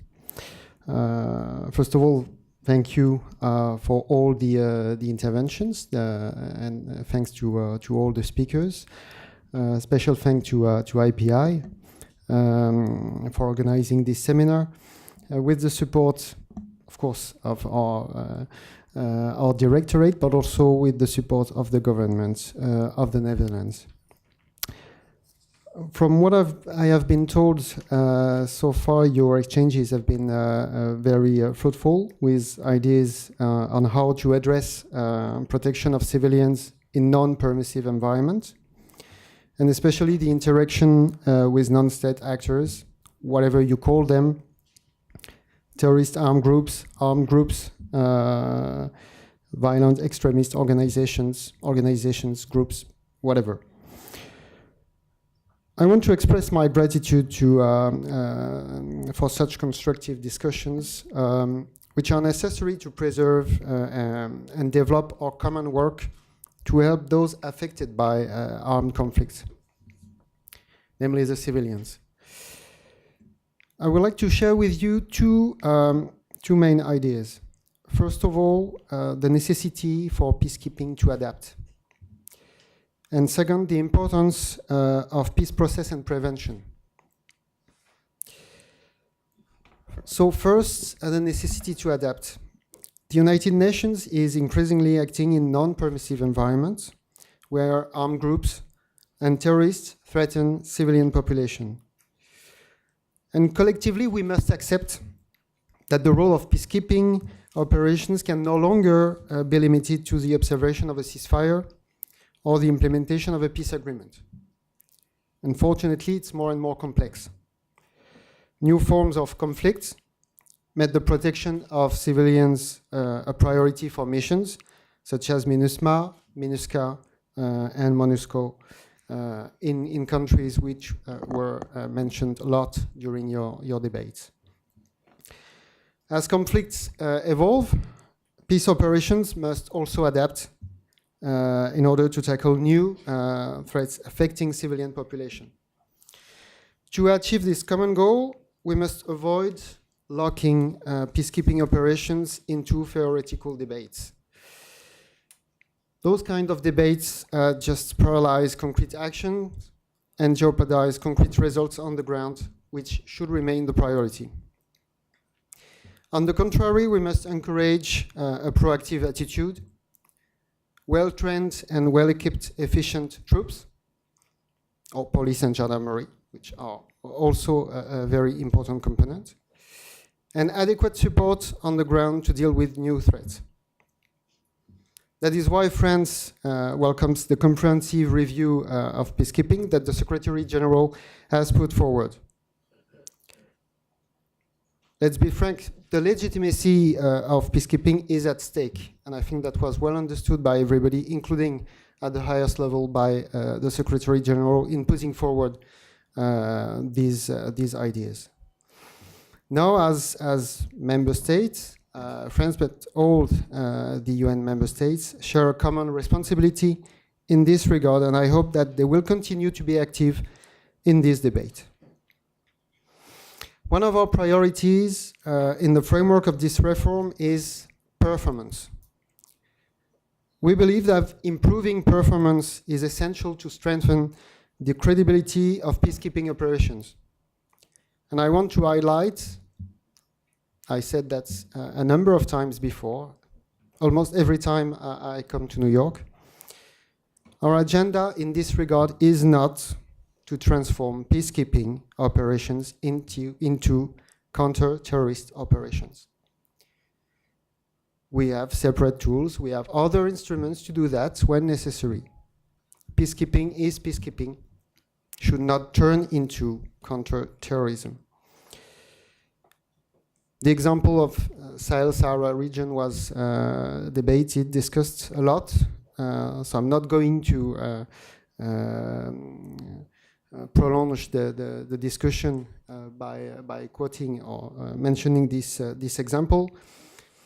But this is a good example, nonetheless, of what we mean with our agenda, increasing the performance of peacekeeping, and at the same time, when it is necessary, where it is necessary, also to employ tools and means to do counterterrorism.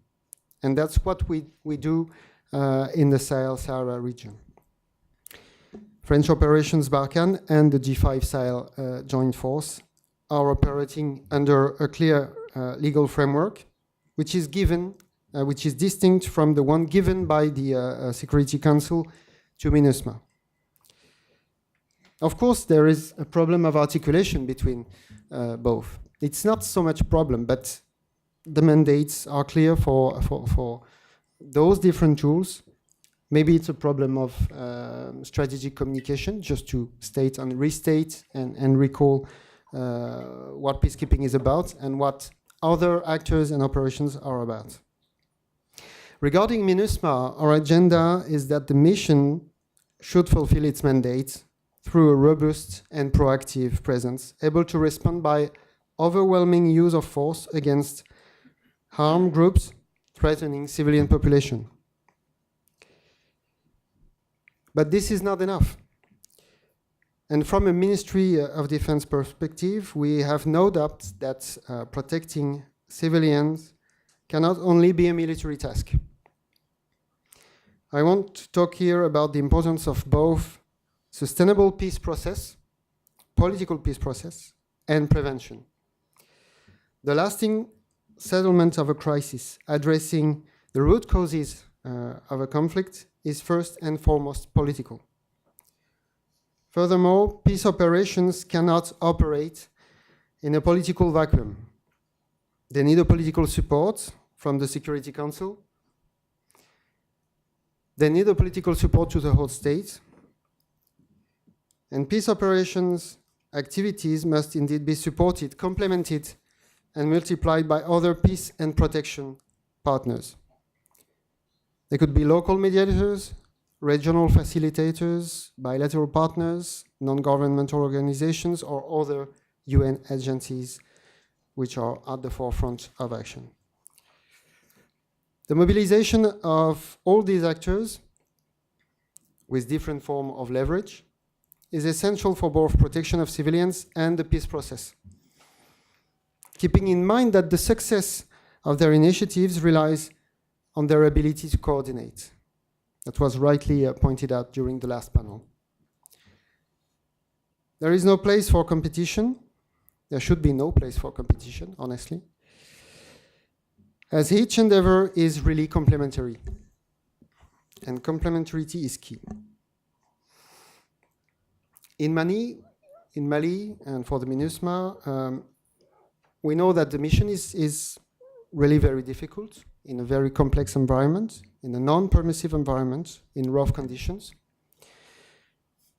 But that also illustrates the need to engage with armed groups ready to be part of a political process. That is why there is a distinction between signatory armed groups and those armed groups which decided not to engage in the peace process. That may be a too simplistic view of things. I'm not a specialist, and I do confess I'm not a specialist of Mali or Sahel. But nonetheless, there is a political process. And the UN is here to support the political process. So we know it's difficult, especially in Mali, because there are links between signatory groups and non-signatory groups, of course. There are so many nuances.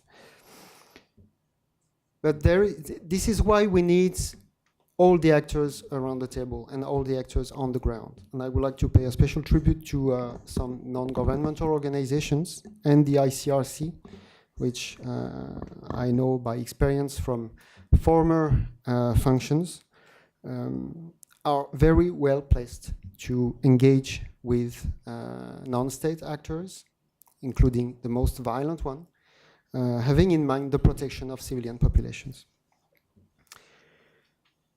Finally, at a time where conflict develop in inter-community, transnational and asymmetrical dimensions, prevention of new conflicts or relapse into conflicts should be another guiding principle of our action. Prevention, of course, involves a better anticipation of crisis through a collective early warning system. It also requires strengthening collective response through mediation, good offices, and when necessary, sanctions, both at international and regional levels. Here as well, coordination is key for success. I'm sure that today seminars will help making our collective action stronger and more effective in all these respects. France will continue to do its part with constancy and determination. You can count on us, and you can also count on us to continue to support such grouping and such institutions as IPI to make us think about what is peacekeeping and how it should evolve, how it should be adapted to have a better response and to be better prepared to protect civilians. Thank you very much. Thanks so much, Olivier.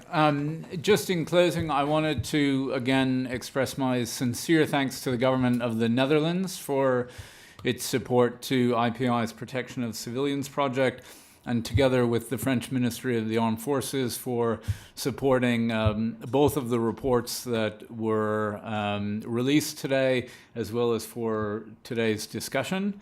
Let me also extend my sincere thanks to you and to Ralph and to all of our panelists, both in the session just now and earlier today. Thank you very much, and enjoy the rest of your day.